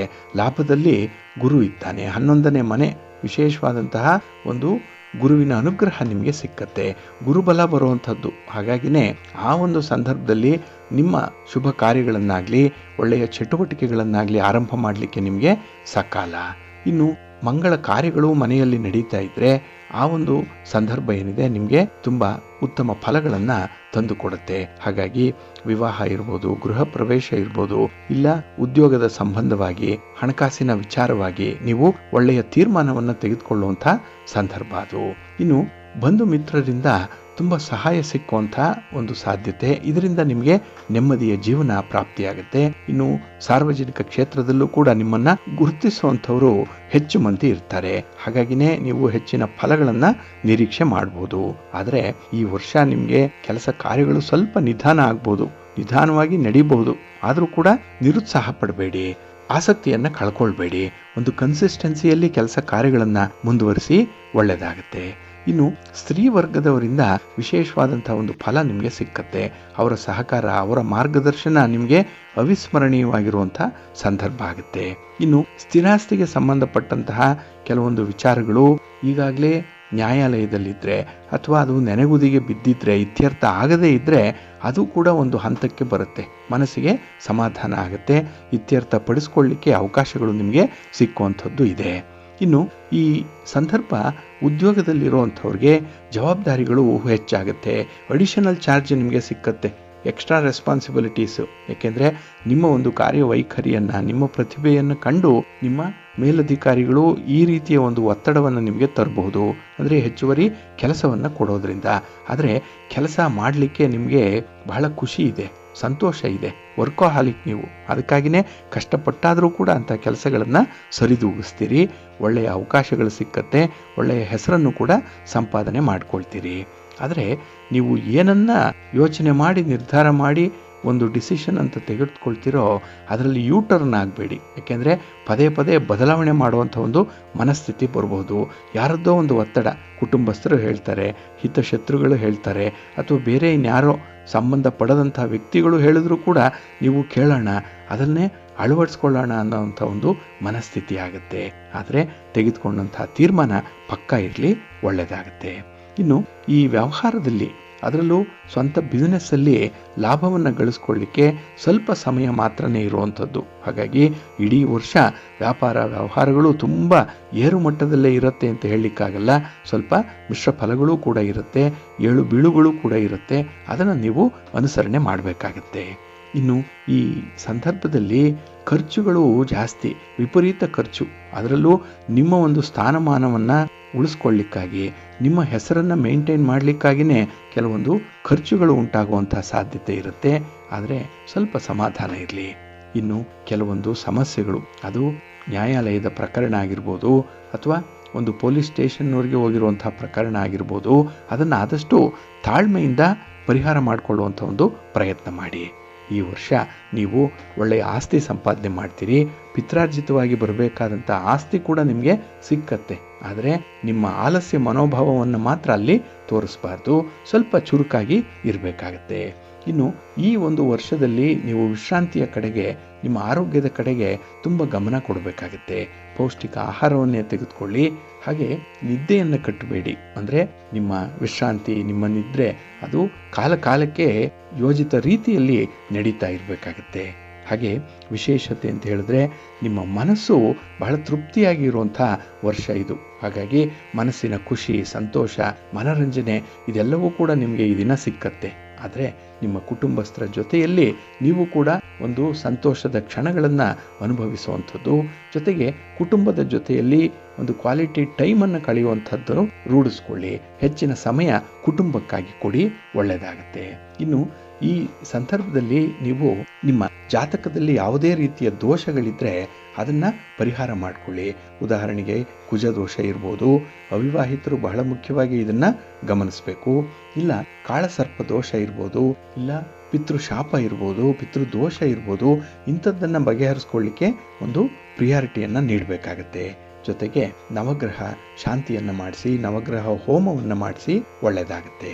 ಈ ವರ್ಷ ನಿಮಗೆ ನೀವು ಅಂದುಕೊಂಡಂಥ ಪ್ರತಿಯೊಂದು ವಿಚಾರಗಳಲ್ಲೂ ಕೂಡ ಜಯ ಸಿಕ್ಕಲಿ, ಸಮೃದ್ಧವಾದಂತಹ ಆರೋಗ್ಯಪೂರ್ಣವಾದಂತಹ ಬದುಕನ್ನು ಭಗವಂತ ದಯಪಾಲಿಸಲಿ ಅಂತ ಹೇಳಿ ಪ್ರಾರ್ಥನೆ ಮಾಡೋಣ. ಭಗವಂತ ದಯಪಾಲಿಸಲಿ ಅಂತ ಹೇಳಿ ಪ್ರಾರ್ಥನೆ ಮಾಡೋಣ. ಪೂರ್ಣವಾದಂತಹ ಬದುಕನ್ನು ಭಗವಂತ ದಯಪಾಲಿಸಲಿ ಅಂತ ಹೇಳಿ ಪ್ರಾರ್ಥನೆ ಮಾಡೋಣ. ಭಗವಂತ ದಯಪಾಲಿಸಲಿ ಅಂತ ಹೇಳಿ ಪ್ರಾರ್ಥನೆ ಮಾಡೋಣ. ದಯಪಾಲಿಸಲಿ ಅಂತ ಹೇಳಿ ಪ್ರಾರ್ಥನೆ ಮಾಡೋಣ.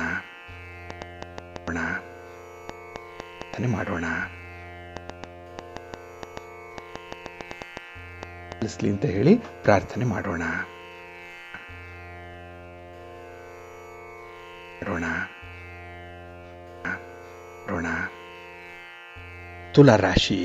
ತುಲಾರಾಶಿಯವರಿಗೆ ಈ ವರ್ಷ ಚೆನ್ನಾಗಿದೆ. ಯಾಕೆಂದರೆ ಶನಿ 6ರ ಸ್ಥಾನದಲ್ಲಿ ಇರ್ತಾನೆ. ಇದು ಕೂಡ ಉತ್ತಮವಾದ ಫಲಗಳನ್ನು ತಂದುಕೊಡುವಂಥವನು. ಇನ್ನು ಗುರು ಮಿಥುನ ರಾಶಿಯಲ್ಲಿದ್ದಾಗ ನಿಮಗೆ ಭಾಗ್ಯಸ್ಥಾನದಲ್ಲಿ ಇರ್ತಾನೆ. ಇದು 9ನೇ ಮನೆ. ಇಲ್ಲಿ ಬಹಳ ವಿಶೇಷ ಫಲಗಳು ಸಿಕ್ಕತ್ತೆ. ಇನ್ನು ಅದೇ ಗುರು ನಿಮಗೆ ಕರ್ಕಾಟಕ ರಾಶಿಗೆ ಬಂದಾಗ 10ನೇ ಮನೆ ಆಗುತ್ತೆ, ಉದ್ಯೋಗ ಸ್ಥಾನ. ಇಲ್ಲಿ ಸ್ವಲ್ಪ ಕೆಲಸ ಕಾರ್ಯಗಳು ಹಿನ್ನಡೆಯನ್ನು ಅನುಭವಿಸುತ್ತೆ. ಆದರೆ ಗುರು ಸಿಂಹರಾಶಿಗೆ ಬರುವಂತಹ ಸಂದರ್ಭದಲ್ಲಿ ನಿಮಗೆ 11ನೇ ಮನೆಯಲ್ಲಿ ಗುರು ಇದ್ದಾಗ, ಲಾಭಸ್ಥಾನದಲ್ಲಿ ಗುರು ಇದ್ದಾಗ ನಿಮ್ಮ ಕೆಲಸ ಕಾರ್ಯಗಳು ತುಂಬ ಪ್ರಗತಿದಾಯಕವಾಗಿರುತ್ತೆ. ಹಾಗಾಗಿನೇ ಮಿಥುನ ಮತ್ತು ಸಿಂಹರಾಶಿಗಳಲ್ಲಿ ಗುರು ಸಂಚರಿಸುವಾಗ ವ್ಯಾಪಾರ ವ್ಯವಹಾರಗಳಲ್ಲಿ ಧನಲಾಭ ಇದೆ. ಹಾಗೆ ನಿಮಗೆ ಬರಬೇಕಾದಂತಹ ಒಂದು ಪಿತ್ರಾರ್ಜಿತ ಆಸ್ತಿ ಆಗಲಿ, ಅಥವಾ ನಿಮಗೆ ಕೊಡಬೇಕಾದಂತಹ ಕೆಲವರು ಸಾಲ ಮಾಡಿ ಹಣ ಕೊಟ್ಟಿರಲ್ಲ, ಅಂಥ ಒಂದು ಹಣ ಆಗಲಿ ಈ ವರ್ಷದಲ್ಲಿ ನಿಮಗೆ ವಸೂಲಿ ಆಗುತ್ತೆ. ಆಸ್ತಿ ಪಾಸ್ತಿ ಬಹಳ ವಿಶೇಷ ರೀತಿಯಲ್ಲಿ ಸಂಪಾದನೆ ಮಾಡ್ಕೊಳ್ತೀರಿ. ಆರೋಗ್ಯದಲ್ಲಿ ಸುಧಾರಣೆ ಇರುತ್ತೆ. ಹಾಗೆ ಒಂದು ಸಣ್ಣ ಪುಟ್ಟ ಶಸ್ತ್ರಚಿಕಿತ್ಸೆ ಆಗಬಹುದು, ಆದರೂ ಕೂಡ ಅದರಿಂದ ಬೇಗ ರಿಕವರಿ ಆಗ್ತೀರಿ. ಇನ್ನು ಕುಟುಂಬದಲ್ಲಿ ತುಂಬ ಸೌಖ್ಯ ಇದೆ. ಬಂಧು ಮಿತ್ರರ ಸಹಕಾರದಿಂದ ಶುಭ ಕಾರ್ಯಗಳನ್ನು ನೀವು ನಡೆಸುವಂಥದ್ದು ಕೂಡ ಇದೆ. ಇಲ್ಲ ಶುಭ ಕಾರ್ಯಗಳಲ್ಲಿ ಭಾಗವಹಿಸುವಂಥದ್ದು, ಅದು ನಿಮ್ಮ ಮನಸ್ಸಿಗೆ ತುಂಬ ಸಮಾಧಾನವನ್ನು ತರುವಂಥ ಒಂದು ಪ್ರಕ್ರಿಯೆ ಆಗುತ್ತೆ. ಇನ್ನು ಈ ಸಂದರ್ಭ ನೀವು ದೇವಾಲಯ ದರ್ಶನ ಮಾಡುವಂಥದ್ದು, ಪುಣ್ಯಕ್ಷೇತ್ರ ದರ್ಶನ ಮಾಡುವಂಥದ್ದು, ಅಥವಾ ಪವಿತ್ರ ನದಿಗಳಲ್ಲಿ ನದಿ ಸ್ನಾನವನ್ನು ಮಾಡುವಂಥದ್ದು, ಸಮುದ್ರ ಸ್ನಾನವನ್ನು ಮಾಡುವಂಥ ಯೋಗ ಬಹಳ ಚೆನ್ನಾಗಿದೆ. ಆಧ್ಯಾತ್ಮಿಕವಾಗಿ ಮುಂದುವರಿಲಿಕ್ಕೆ ನಿಮಗೆ ಒಳ್ಳೊಳ್ಳೆಯ ಅವಕಾಶಗಳು ಸಿಕ್ಕುವಂಥ ಸಂದರ್ಭ ಇದೆ. ಇನ್ನು ಸಾರ್ವಜನಿಕ ಕ್ಷೇತ್ರದಲ್ಲೂ ಕೂಡ ನಿಮಗೆ ಒಂದು ಒಳ್ಳೆಯ ಹೆಸರು ಸಿಕ್ಕತ್ತೆ. ಏಕೆಂದರೆ ನಿಮ್ಮ ಮಾತಿನಿಂದ, ನಿಮ್ಮ ತೀರ್ಮಾನದಿಂದ, ನಿಮ್ಮ ಕಮಿಟ್ಮೆಂಟಿಂದ ನಿಮಗೆ ನಿಮ್ಮ ಗೌರವ ಸ್ಥಾನಮಾನ ಚೆನ್ನಾಗಿರುತ್ತೆ, ಫೇಸ್ ವ್ಯಾಲ್ಯೂ ಚೆನ್ನಾಗಿದೆ. ಹಾಗಾಗಿ ನಿಮ್ಮ ಹೆಸರು ಹೇಳಿಕೊಂಡೇ ಕೆಲವರು ಜೀವನ ಮಾಡುವಂಥ ಸಂದರ್ಭ ಕೂಡ ಬರುತ್ತೆ. ಒಟ್ಟಾರೆ ಅಂಥ ಒಂದು ಕಮಾಂಡಿಂಗ್ ಪೊಸಿಷನ್ ನಿಮಗೆ ಸಿಕ್ಕುವಂಥದ್ದು. ಹಾಗೆ ಉದಾತ್ತವಾದಂಥ ಕಾರ್ಯಗಳನ್ನು ಮಾಡ್ತೀರಿ, ಸತ್ಕರ್ಮಗಳನ್ನು ಮಾಡ್ತೀರಿ, ಇದರಿಂದ ನಿಮಗೆ ಶುಭ ಫಲಗಳು ಉಂಟಾಗುವಂಥದ್ದು ಇದೆ. ಇನ್ನು ಈ ಒಂದು ಸಂದರ್ಭದಲ್ಲೇ ನಿಮಗೆ ಸ್ಥಗಿತಗೊಂಡಂತಹ ಕೆಲಸ ಕಾರ್ಯಗಳು ಕೂಡ ಮತ್ತೆ ಪುನರಾರಂಭ ಆಗುವಂಥದ್ದು ಕೂಡ ಇದೆ. ಇನ್ನು ನಿಮ್ಮ ಸ್ನೇಹಿತರಿಂದ ನಿಮಗೆ ಒಂದು ಒಳ್ಳೆಯ ಬೆಂಬಲ ಸಿಕ್ಕತ್ತೆ. ಅವರ ಸಪೋರ್ಟ್ ನಿಮಗೆ 100ಕ್ಕೆ 100ರಷ್ಟು ಸಿಕ್ಕಿದಾಗ ಒಂದು ಸಮಸ್ಯೆ ಬಗೆಹರಿಯುತ್ತೆ. ಆದರೆ ಈ ಕುಟುಂಬಸ್ಥರಲ್ಲಿ ಅವರ ನಡತೆಯಲ್ಲಿ ವ್ಯತ್ಯಾಸಗಳಾದಾಗ ನಿಮಗೆ ಸ್ವಲ್ಪ ಚಿಂತೆ ಮೂಡುವಂಥ ಸಾಧ್ಯತೆ ಇರುತ್ತೆ. ಹಾಗಾಗಿ ಆ ಚಿಂತೆಯನ್ನು ಹೆಚ್ಚು ಹಚ್ಚಿಸ್ಕೊಳ್ಬೇಡಿ. ಏಕೆಂದರೆ ಅದು ನಿಮ್ಮ ಒಂದು ವೈಯಕ್ತಿಕ ಆರೋಗ್ಯದ ಮೇಲೆ ದುಷ್ಪರಿಣಾಮವನ್ನು ಉಂಟು ಮಾಡುವಂಥ ಸಾಧ್ಯತೆ ಇರುತ್ತೆ. ಹಾಗಾಗಿನೇ ಕೆಲವೊಂದು ವಿಚಾರಗಳಲ್ಲಿ ನಿಧಾನವಾಗಾದರೂ ಕೂಡ ನಿರ್ಧಾರಗಳನ್ನು ತೆಗೆದುಕೊಳ್ಳಲೇಬೇಕಾಗತ್ತೆ. ಇನ್ನು ದೀರ್ಘಕಾಲದ ಸಮಸ್ಯೆಗಳಿಗೆ ಒಂದು ಪರಿಹಾರ ನಿಮಗೆ ಈ ಸಂದರ್ಭದಲ್ಲಿ ಸಿಕ್ಕತ್ತೆ. ವಿದ್ಯಾರ್ಥಿಗಳಿಗೆ ಆತ್ಮವಿಶ್ವಾಸ ಬಹಳಷ್ಟು ಮಟ್ಟಿಗೆ ಜಾಸ್ತಿ ಇರುತ್ತೆ. ಓದಬೇಕು, ಏನಾದರೂ ಒಂದು ಸಾಧನೆ ಮಾಡಬೇಕು, ಸ್ಪರ್ಧಾತ್ಮಕ ಪರೀಕ್ಷೆಯನ್ನು ಎದುರಿಸಬೇಕು, ಉನ್ನತ ವ್ಯಾಸಂಗ ಮಾಡಬೇಕು ಇತ್ಯಾದಿ ವಿಚಾರಗಳಲ್ಲಿ ನಿಮಗೆ ತುಂಬ ಆಸಕ್ತಿಗೆ ಒಂದು ಪೂರಕವಾದಂಥ ವಾತಾವರಣವನ್ನು ನೀವು ಸೃಷ್ಟಿ ಮಾಡಿಕೊಂಡ್ರೆ ಸಾಕು, ನಿಮಗೆ ವಿಶೇಷವಾದಂಥ ಫಲಗಳು ಸಿಕ್ಕತ್ತೆ. ಇನ್ನು ವ್ಯವಹಾರಗಳು ವಿಸ್ತರಣೆಯಾಗತ್ತೆ. ಅದರ ಸಂಬಂಧವಾಗಿ ಓಡಾಟ ಜಾಸ್ತಿ ಇದೆ. ಹಾಗೆ ಸಂಬಂಧಪಟ್ಟಂಥವರನ್ನು ನೀವು ಭೇಟಿ ಮಾಡುವಂಥದ್ದು, ಅವರ ಮಾರ್ಗದರ್ಶನ ಪಡ್ಕೊಳ್ಳುವಂಥದ್ದು, ಅವರ ಸಹಾಯವನ್ನು ಪಡ್ಕೊಂಡು ಮುಂದುವರಿಯುವಂಥ ಒಂದು ಚಾಕಚಕ್ಯತೆ ಚೆನ್ನಾಗಿದೆ. ಒಟ್ಟಾರೆ ನಿಮಗೆ ಬರುವಂಥ ಅವಕಾಶಗಳೇನಿದೆ, ಹೊಸ ಅವಕಾಶಗಳು, ಅದನ್ನು ಸಮರ್ಥವಾಗಿ ಬಳಸ್ಕೊಳ್ಳುವಂಥ ಸಾಧ್ಯತೆಗಳು ತುಂಬ ಇರುತ್ತೆ. ಆದರೆ ಈ ಒಂದು ಸಂದರ್ಭದಲ್ಲಿ ಕರ್ಕಾಟಕ ರಾಶಿಯಲ್ಲಿ ಗುರು ಸಂಚಾರ ಮಾಡುವಂಥ ಸಂದರ್ಭದಲ್ಲಿ ನಿಮಗೆ ಸ್ವಲ್ಪ ಅಶುಭದಾಯಕನಾಗಿ ಇರ್ತಾನೆ. ಅಂದರೆ ಇಲ್ಲಿ ಕರ್ಕಾಟಕ ರಾಶಿಗೆ ಗುರು ಬರುವಂಥ ಸಂದರ್ಭ ಅಂತ ಹೇಳಿದ್ರೆ ಜೂನ್ 1ರಿಂದ ಅಕ್ಟೋಬರ್ 31ನೇ ತಾರೀಕಿನವರೆಗೆ, ಮತ್ತು 2027ರ ಜನವರಿ 24ರಿಂದ ಏಪ್ರಿಲ್ 7ನೇ ತಾರೀಕಿನವರೆಗೆ ಗುರು ಕರ್ಕಾಟಕದಲ್ಲಿರ್ತಾನೆ. ಆ ಸಂದರ್ಭದಲ್ಲಿ ಮಾತ್ರ ನಿಮಗೆ ಸ್ವಲ್ಪ ಹಿನ್ನಡೆಯನ್ನು ಅನುಭವಿಸಬೇಕಾಗತ್ತೆ. ಆಗ ಅಧಿಕವಾದಂತಹ ತಿರುಗಾಟ ಇರುತ್ತೆ. ವ್ಯವಹಾರಗಳಲ್ಲಿ ತೀರ್ಮಾನವನ್ನು ತೆಗೆದುಕೊಳ್ಳುವಂಥದ್ದು ಕೂಡ ನಿಮಗೆ ಕಷ್ಟ ಆಗುತ್ತೆ. ಡಿಸಿಷನ್ ಮೇಕಿಂಗು ಗೊಂದಲದಲ್ಲಿ ಇರ್ತೀರಿ. ಯಾರದ್ದೋ ಮಾತು ಕೇಳಿ ಎಲ್ಲೋ ಇನ್ವೆಸ್ಟ್ ಮಾಡ್ತೀರಿ, ಎಲ್ಲೋ ಅದು ನಷ್ಟವಾಗಿ ಸೋರಿ ಹೋಗುತ್ತೆ. ಸ್ವಲ್ಪ ಎಚ್ಚರಿಕೆಯಿಂದ ಇರಬೇಕಾಗತ್ತೆ ಈ ಒಂದು ಸಂದರ್ಭದಲ್ಲಿ. ಇನ್ನು ಸಾಧಾರಣವಾದಂತಹ ಪ್ರಗತಿ ಇರೋದರಿಂದ ನಿಮಗೆ ದಿಢೀರಾಗಿ ಮೇಲೆ ಬರಬೇಕು, ಪ್ರಗತಿ ಹೊಂದಬೇಕು, ಲಾಭ ಪಡ್ಕೊಳ್ಬೇಕು, ಹಾಗೆ ಈ ಸಮಾಜದಲ್ಲಿ ಗುರುತಿಸ್ಕೊಳ್ಬೇಕು ಅನ್ನುವಂಥ ಒಂದು ದಿಢೀರ್ ಪ್ರಕ್ರಿಯೆ, ಅದಕ್ಕೆ ಮಾತ್ರ ಕೈ ಹಾಕಬೇಡಿ. ನೀವು ಎಷ್ಟು ಫಾಸ್ಟಾಗಿ ಮೇಲೆ ಬರ್ತೀರೋ ಅಷ್ಟೇ ಫಾಸ್ಟಾಗಿ ನೆಲ ಕಚ್ಚುವಂಥ ಸಾಧ್ಯತೆಗಳು ಜಾಸ್ತಿ ಇರುತ್ತೆ. ಹಾಗಾಗಿ ನೀವು ನಿಧಾನವೇ ಪ್ರಧಾನ ಅನ್ನುವಂಥದ್ದನ್ನು ಅಳವಡಿಸ್ಕೊಳ್ಬೇಕಾಗತ್ತೆ. ಇನ್ನು ಈ ಸಂದರ್ಭದಲ್ಲಿ ನಿಮಗೆ ನಿಮ್ಮ ಕುಟುಂಬದಲ್ಲಿರುವಂಥ ಹಿರಿಯರಿಂದ ಒಳ್ಳೆಯ ಸಲಹೆಗಳು ಸಿಕ್ಕತ್ತೆ, ಮಾರ್ಗದರ್ಶನ ಸಿಕ್ಕತ್ತೆ. ಅದನ್ನು ನೀವು ಅನುಸರಣೆ ಮಾಡಬೇಕಾಗತ್ತೆ ತಾಳ್ಮೆಯಿಂದ. ಆದರೆ ಸ್ತ್ರೀ ವರ್ಗದವರಿಂದ ನಿಮಗೆ ಸ್ವಲ್ಪ ತೊಂದರೆಗಳು ಉಂಟಾಗುವಂಥ ಸಾಧ್ಯತೆ ಇರುತ್ತೆ. ಹಾಗಾಗಿ ಅಲ್ಲಿ ಯಾವುದೇ ಒಂದು ಮನಸ್ತಾಪಗಳಾಗಲಿ ಅಥವಾ ಭಿನ್ನಾಭಿಪ್ರಾಯಗಳಾಗಲಿ ಜಾಸ್ತಿ ಆಗದಂತೆ ನೋಡಿಕೊಳ್ಳುವಂಥ ಒಂದು ಜವಾಬ್ದಾರಿ ನಿಮ್ಮ ಮೇಲೆ ಇರುತ್ತೆ. ಹಾಗಾಗಿನೇ ನಿಮ್ಮ ಅಸಹಕಾರನೋ ಸಹಕಾರನೋ ಯಾವ ಒಂದು ಪ್ರಕ್ರಿಯೆ ಇದೆಯೋ ಅದರಲ್ಲಿ ಸ್ವಲ್ಪ ಎಚ್ಚರಿಕೆಯಿಂದ ಮುಂದುವರಿರಿ. ಇನ್ನು ಶನಿ ಮೀನರಾಶಿಯಲ್ಲಿ ಸಂಚಾರ ಮಾಡುವಾಗ ಶುಭದಾಯಕ. ಏಕೆಂದರೆ 6ನೇ ಮನೆಯಲ್ಲಿದ್ದಾಗ ಇದು ರೋಗಸ್ಥಾನ, ಶತ್ರುಸ್ಥಾನ. ಶತ್ರುಗಳು ಇಲ್ಲದಾಗ ಆಗ್ತಾರೆ, ರೋಗ ಬಾಧೆ ನಿವಾರಣೆ ಆಗುತ್ತೆ. ಹಾಗಾಗಿ ವ್ಯಾಪಾರದಲ್ಲಿ ವ್ಯವಹಾರದಲ್ಲಿ ಪ್ರಗತಿಯನ್ನು ಕಾಣುವಂಥ ಸಂದರ್ಭ. ಅದರಲ್ಲೂ ನೀವು ಎಷ್ಟು ಕಷ್ಟಪಡ್ತೀರೋ ಅದಕ್ಕೆ ಮಿಗಿಲಾದಂಥ ಲಾಭ ನಿಮಗೆ ಸಿಕ್ಕತ್ತೆ. ಅದರಲ್ಲೂ ಕೃಷಿಕರಿಗೆ ಒಳ್ಳೆಯ ಸಂದರ್ಭ. ಏಕೆಂದರೆ ನಿಮ್ಮ ಪ್ರಯತ್ನದಲ್ಲಿ ವಿಶೇಷವಾದಂಥ ಒಂದು ಫಲಿತಾಂಶಗಳು ಸಿಕ್ಕತ್ತೆ. ಕೃಷಿಯಿಂದ ಲಾಭ ಸಿಕ್ಕತ್ತೆ ಈ ವರ್ಷ. ಇನ್ನು ಬಂಧು ಮಿತ್ರರು ಕೂಡ ನಿಮ್ಮ ನೆಮ್ಮದಿಯ ಜೀವನಕ್ಕೆ ಸಹಕರಿಸುವಂಥವರು ಕೂಡ ಇದ್ದಾರೆ. ಆರೋಗ್ಯದಲ್ಲಿ ಸುಧಾರಣೆಯಾಗುತ್ತೆ. ಇದರಿಂದ ನಿಮಗೆ ಕೆಲಸ ಮಾಡುವಂಥ ಉತ್ಸಾಹ ಹುಮ್ಮಸ್ಸು ಜಾಸ್ತಿ ಇರುತ್ತೆ.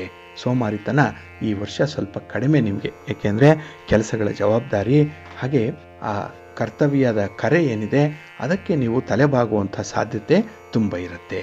ಆದರೆ ಈ ಅವಧಿಯಲ್ಲಿ ಅಂದರೆ ಈ ವರ್ಷದಲ್ಲಿ ನೀವು ಹಿತಶತ್ರುಗಳಿಂದ ಸ್ವಲ್ಪ ದೂರ ಇರಬೇಕು. ನಿಮ್ಮನ್ನು ಹೊಗಳಿ ಮಾತಾಡ್ತಾರಲ್ಲ ಅಂಥವ್ರನ್ನು ಆದಷ್ಟು ದೂರ ಇಟ್ಬಿಡಿ. ಏಕೆಂದರೆ ಅವರಿಂದಲೇ ನಿಮಗೆ ಕೆಲವೊಂದು ಅನರ್ಥಗಳು ಉಂಟಾಗುವಂಥ ಸಾಧ್ಯತೆಗಳಿರುತ್ತೆ. ಇನ್ನು ನಿಮ್ಮನ್ನು ಯಾರು ನಿಮ್ಮ ಹಿತಾಸಕ್ತಿಯನ್ನು ಬಲಿಕೊಟ್ಟು ಅವರ ಸ್ವಾರ್ಥಕ್ಕೆ ಬಳಸ್ಕೊಳ್ತಾರೆ ಅಂಥವರಿಂದ ಕೂಡ ನೀವು ದೂರ ಇರಬೇಕಾಗತ್ತೆ. ಹಾಗಾಗಿ ಹೆಚ್ಚು ಅಲರ್ಟ್ ಆಗಿದ್ದಷ್ಟು ಈ ವರ್ಷ ನಿಮಗೆ ಉತ್ತಮ ಫಲಗಳಿರುತ್ತೆ. ತಂತ್ರಜ್ಞಾನದಲ್ಲಿ ಮುಂದುವರಿತೀರಿ. ಒಳ್ಳೆಯ ಉಪಕರಣಗಳನ್ನು ಖರೀದಿ ಮಾಡುವಂಥ ಯೋಗ ಕೂಡ ಇದೆ. ಒಟ್ಟಾರೆ ಮನರಂಜನೆಗೆ, ಮನಸ್ಸಿನ ಸಮಾಧಾನಕ್ಕೆ ಹಲವಾರು ಸೌಲಭ್ಯಗಳು ಒದಗಿ ಬರುತ್ತೆ. ಕಂಫರ್ಟ್ ಝೋನಲ್ಲಿರ್ತೀರಿ, ಒಳ್ಳೆಯದಾಗುತ್ತೆ. ಹಾಗೆ ಯಾವುದೇ ಅನರ್ಥಗಳು ಸಂಭವಿಸ್ತಾ ಇದ್ದರೆ, ಕೆಲಸ ಕಾರ್ಯಗಳಲ್ಲಿ ವಿಘ್ನಗಳು ಕಂಡು ಬರ್ತಾ ಇದ್ದರೆ, ನೀವು ಸಂಕಷ್ಟಹರ ಗಣಪತಿಯ ಪೂಜಾ ಸಂದರ್ಭದಲ್ಲಿ ನಿಮ್ಮ ತನು ಮನ ಧನಗಳನ್ನು ಅರ್ಪಣೆ ಮಾಡುವಂಥದ್ದು. ಹಾಗೆ ಮಹಾಗಣಪತಿಯನ್ನು ನೀವು ಪ್ರತಿ ಕೆಲಸದ ಆರಂಭದಲ್ಲಿ ಸ್ಮರಣೆ ಮಾಡ್ತಾ ಮುಂದುವರಿಯುವಂಥದ್ದನ್ನು ಮಾಡಬೇಕಾಗತ್ತೆ. ಇನ್ನು ರಾಹು ಮತ್ತು ಕೇತು ಹಾಗೆ ಕುಜ ಮತ್ತು ಶನಿ ಈ 4 ಗ್ರಹಗಳ ಜಪವನ್ನು ಮಾಡಬೇಕಾಗತ್ತೆ. ಸಂಬಂಧಪಟ್ಟಂತಹ ಸ್ತೋತ್ರಗಳನ್ನು ಹೇಳ್ಕೊಳ್ಬೇಕಾಗತ್ತೆ. ಸಾಧ್ಯ ಆದರೆ ರಾಹು ಕಾಲದಲ್ಲಿ ನೀವು ದುರ್ಗಾದೇವಿಯ ದರ್ಶನ ಮಾಡಿ ನಿಂಬೆಹಣ್ಣಿನ ದೀಪಗಳನ್ನು ಹಚ್ಚುವಂಥ ಒಂದು ಪ್ರಯತ್ನ ಮಾಡಿ. ರಾಹು ಕಾಲದಲ್ಲಿ ಒಳ್ಳೆಯ ಫಲ ನಿಮಗೆ ಸಿಕ್ಕತ್ತೆ. ಈ ಸಂವತ್ಸರ ನಿಮಗೆ ಅತ್ಯುತ್ತಮವಾದಂತಹ ಫಲಗಳನ್ನು ತಂದುಕೊಡ್ಲಿ ಅಂತ ಹೇಳಿ ಭಗವಂತನಲ್ಲಿ ಪ್ರಾರ್ಥನೆ ಮಾಡೋಣ. ವೃಶ್ಚಿಕ ರಾಶಿಯವರಿಗೆ ಶ್ರೀ ಪರಾಭವ ನಾಮ ಸಂವತ್ಸರ ಏನಿದೆ ಅದು ಕೂಡ ಮಿಶ್ರ ಫಲವನ್ನು ತರುವಂಥದ್ದು. ಅದರಲ್ಲೂ ಈ ಗುರುವಿನ ಚಲನೆಯನ್ನು ಆಧರಿಸಿ ಹೇಳೋದಾದರೆ ನಿಮಗೆ ಅಷ್ಟಮದಲ್ಲಿ ಗುರು ಬರ್ತಾನೆ ಮಿಥುನ ರಾಶಿಯಲ್ಲಿ ಇರುವಾಗ. ಇನ್ನು ಸಿಂಹ ರಾಶಿಯಲ್ಲಿ ಗುರು ಇರುವಂತಹ ಸಂದರ್ಭದಲ್ಲಿ ನಿಮಗೆ 10ರ ಸ್ಥಾನಕ್ಕೆ ಬರ್ತಾನೆ. ಇಲ್ಲಿ 10ನೇ ಮನೆ ಉದ್ಯೋಗ ಸ್ಥಾನ. ಅಲ್ಲಿ ನಿಮಗೆ ಉದ್ಯೋಗದಲ್ಲಿ ಸ್ವಲ್ಪ ಎಡವಟ್ಟುಗಳಾಗುವಂಥದ್ದು ಇದೆ. ಕೆಲವರು ಉದ್ಯೋಗವನ್ನು ಬದಲಾವಣೆ ಮಾಡ್ತಾರೆ, ಕೆಲವರು ಉದ್ಯೋಗದಿಂದಲೇ ವಂಚಿತರಾಗುವಂಥ ಸಾಧ್ಯತೆಗಳು ತುಂಬ ಇರುತ್ತೆ. ಇನ್ನು ಗುರು ನಿಮಗೆ ಯಾವಾಗ ಕರ್ಕಾಟಕ ರಾಶಿಯಲ್ಲಿರ್ತಾನೋ ಆ ಸಂದರ್ಭ ನಿಮಗೆ 9ರಲ್ಲಿ ಗುರು ಇದ್ದ ಹಾಗೆ ಇದು ಭಾಗ್ಯಸ್ಥಾನ. ಇಲ್ಲಿ ವಿಶೇಷವಾದಂಥ ಫಲಗಳು ನಿಮಗೆ ಸಿಕ್ಕತ್ತೆ. ಒಟ್ಟಾರೆ ಗುರು ಮಿಥುನ ಮತ್ತು ಸಿಂಹ ರಾಶಿಯಲ್ಲಿ ಸಂಚಾರ ಮಾಡುವಾಗ ನಿಮಗೆ ಅಶುಭದಾಯಕ, ಅಶುಭ ಫಲಗಳನ್ನು ಕೊಡುವಂಥವನು.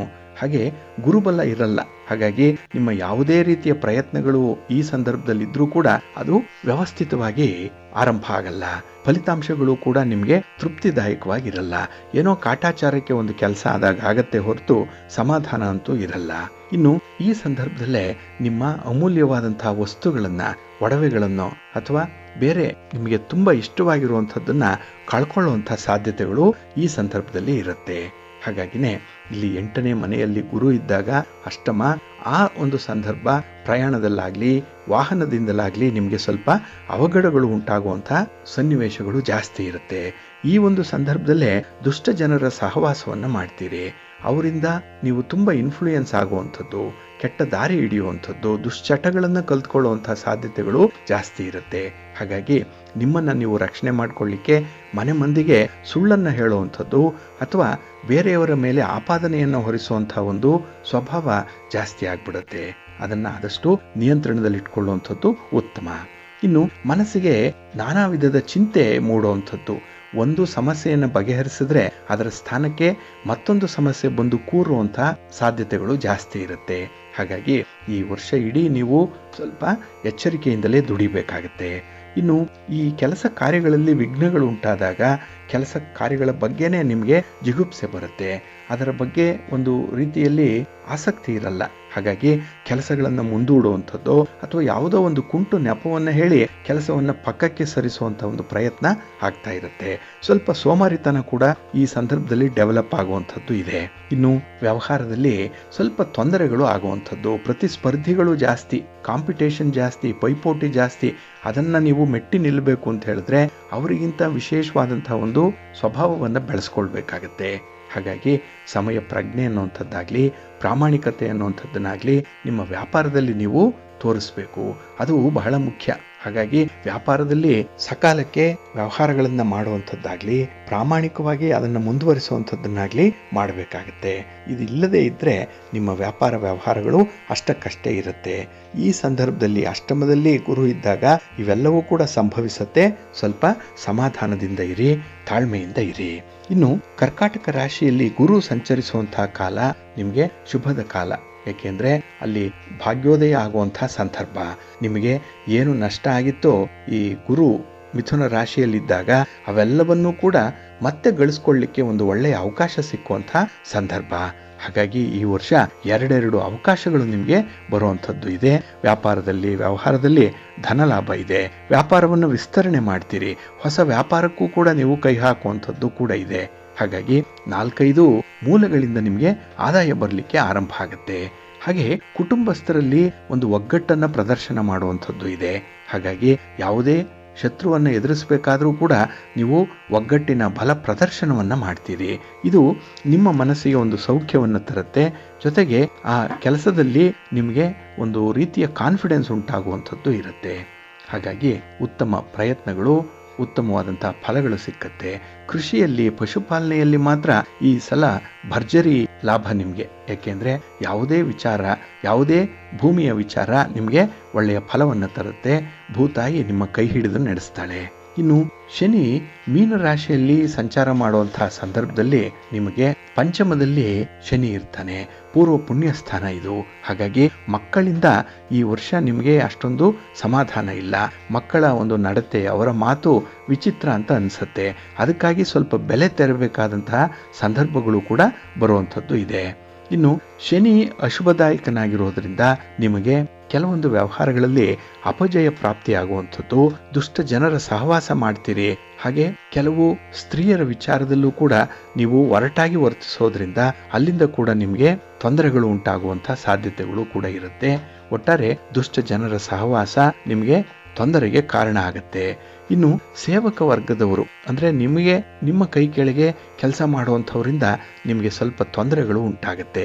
ಹಾಗಾಗಿನೇ ಅಂಥವರ ಜೊತೆಯಲ್ಲಿ ವ್ಯವಹಾರ ಮಾಡುವಾಗ ಸ್ವಲ್ಪ ಎಚ್ಚರಿಕೆಯಿಂದ ಇರಬೇಕಾಗತ್ತೆ. ಇನ್ನು ನಿಮ್ಮ ಮಾತಿನಿಂದ ಅನರ್ಥಗಳು ಉಂಟಾಗುತ್ತೆ. ಮಾತನ್ನು ನೀವು ಹೆಚ್ಚು ಆಡೋದ್ರಿಂದ ಮಾತಿನಲ್ಲಿ ಸಿಕ್ಕಾಕೊಂಡು ಬಿಡ್ತೀರಿ. ಇದರಿಂದ ಹೊರಬರಲಿಕ್ಕೆ ಕಷ್ಟ ಆಗುತ್ತೆ. ಹಾಗಾಗಿ ನಿಮ್ಮ ಕುಟುಂಬದ ಮಾನ ಮರ್ಯಾದೆಯ ಪ್ರಶ್ನೆ ಕೂಡ ಈ ಸಂದರ್ಭದಲ್ಲಿ ಚರ್ಚೆಗೆ ಬರುವಂಥ ಸಾಧ್ಯತೆಗಳಿರುತ್ತೆ.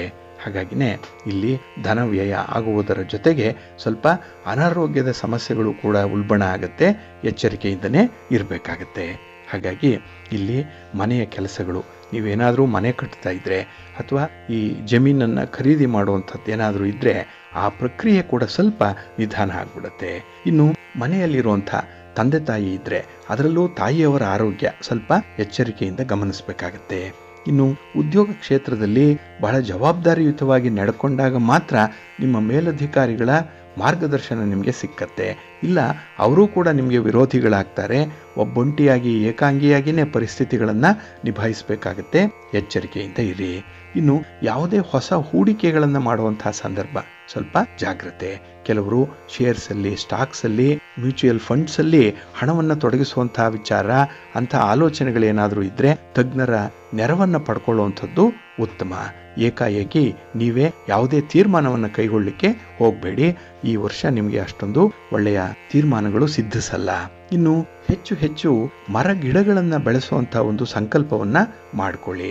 ನಿಮ್ಮ ಆರೋಗ್ಯವನ್ನು ನೀವು ನೋಡ್ಕೊಳ್ಬೇಕು, ಮೇಂಟೈನ್ ಮಾಡಬೇಕು ಅಂದರೆ ಸ್ವಲ್ಪ ಪೌಷ್ಟಿಕವಾದಂತಹ ಸಮತೋಲನವಾದಂತಹ ಆಹಾರವನ್ನು ನೀವು ತೆಗೆದುಕೊಳ್ಬೇಕಾಗತ್ತೆ. ಆಹಾರ ವಿಹಾರಾದಿಗಳಲ್ಲಿ ಸ್ವಲ್ಪ ಜಾಗ್ರತೆ ಅನ್ನುವಂಥದ್ದು ಬೇಕು. ಇನ್ನು ನಿಮ್ಮ ಸಂಗಾತಿ, ನಿಮ್ಮ ಪ್ರೀತಿ ಪಾತ್ರರ ಮಧ್ಯೆ ಸಣ್ಣ ಪುಟ್ಟ ಭಿನ್ನಾಭಿಪ್ರಾಯಗಳು ಕೂಡ ಬರಬಹುದು, ಮನಸ್ತಾಪಗಳಾಗ್ಬೋದು, ಜಗಳಗಳಾಗ್ಬೋದು, ದೂರ ಉಳಿಬೇಕಾದಂತಹ ಒಂದು ಪ್ರಸಂಗ. ಕೆಲವರಿಗೆ ಈ ವಿಚ್ಛೇದನದ ಹಂತಕ್ಕೂ ಹೋಗುವಂತಹ ಸಂದರ್ಭಗಳು ಕೂಡ ಇರುತ್ತೆ. ಸ್ವಲ್ಪ ಜಾಗ್ರತೆಯಿಂದ ಮುಂದುವರಿಸಬೇಕಾಗತ್ತೆ. ಹಾಗಾಗಿ ಇಲ್ಲಿ ಯಾರು ಸರಿ ಯಾರು ತಪ್ಪು ಅಂತ ಹೇಳಿ ವಾದ ಮಾಡೋದಕ್ಕಿಂತ ಹೊಂದಾಣಿಕೆ ಮಾಡಿಕೊಂಡು ಹೋಗ್ಲಿಕ್ಕೆ ಸಾಧ್ಯ ಇದೆಯಾ ಅನ್ನೋಂಥದ್ದನ್ನ ನೀವು ಯೋಚನೆ ಮಾಡಿ. ಆ ಪ್ರಶ್ನೆಯನ್ನ ಮೊದಲು ಮಾಡ್ಕೊಳ್ಳಿ, ಅದಕ್ಕೆ ಪ್ರಿಯಾರಿಟೈಸ್ ಮಾಡಿ. ನಿಮಗೆ ಒಳ್ಳೆಯ ಫಲಿತಾಂಶ ನಿಮಗೆ ಸಿಕ್ಕತ್ತೆ. ಯಾಕೆಂದ್ರೆ ಸಹನೆ ಇರಬೇಕು, ತಾಳ್ಮೆ ಇರಬೇಕು. ಇದೆರಡರಿಂದ ನೀವು ಗೆಲ್ಲಲಿಕ್ಕೆ ಸಾಧ್ಯವಾಗುತ್ತೆ. ಈ ಸಂದರ್ಭದಲ್ಲಿ ನೀವು ನಿಮ್ಮ ಮನೆ ದೇವರ ದರ್ಶನವನ್ನ ಮಾಡಿಕೊಳ್ಳಿ. ಹಾಗೆ ಮಂಗಳವಾರದ ದಿನ ನೀವು ಯಾವುದಾದ್ರೂ ಒಂದು ಶಕ್ತಿ ಪೀಠಕ್ಕೆ ಹೋಗಿ ಬರಬೇಕು. ನಿಮ್ಮ ಗ್ರಾಮ ದೇವತೆಯಾದರೂ ಸರಿ, ಅಲ್ಲಿ ದರ್ಶನವನ್ನು ಮಾಡಿ ಬರಬೇಕು. ಇನ್ನು ವಿಶೇಷತೆ ಅಂತ ಹೇಳಿದ್ರೆ, ನೀವು ಆದಷ್ಟು ಕಪ್ಪು ವಸ್ತ್ರಗಳನ್ನ ಅವಾಯ್ಡ್ ಮಾಡ್ಕೊಳ್ಳಿ. ಅದರಲ್ಲೂ ಮಂಗಳವಾರದ ದಿನ ನೀವು ಧರಿಸಲೇಬೇಡಿ. ಇನ್ನು ಗುರು ಮತ್ತೆ ಶನಿ ಇವರ ಜಪವನ್ನ ಮಾಡ್ತಾ ಇರಿ, ಶಾಂತಿಯನ್ನ ಮಾಡಿಸ್ಕೊಳ್ಳಿ. ನಿಮ್ಮ ಪ್ರಯತ್ನಗಳು ಸ್ವಲ್ಪ ಮಟ್ಟಿಗೆ ನಿಮಗೆ ಸಮಾಧಾನವನ್ನ ತರುತ್ತೆ. ಒಟ್ಟಾರೆ ನಿಮ್ಮ ಮನೆ ದೇವರು, ನಿಮ್ಮ ಕುಲದೇವರು ನಿಮ್ಮ ಇಷ್ಟಾರ್ಥಗಳನ್ನ ನೆರವೇರಿಸಲಿ, ನಿಮಗೆ ಆರೋಗ್ಯಪೂರ್ಣವಾದಂತಹ ಬದುಕನ್ನ ಭಗವಂತ ದಯಪಾಲಿಸಲಿ ಅಂತ ಹೇಳಿ ಪ್ರಾರ್ಥನೆ ಮಾಡೋಣ.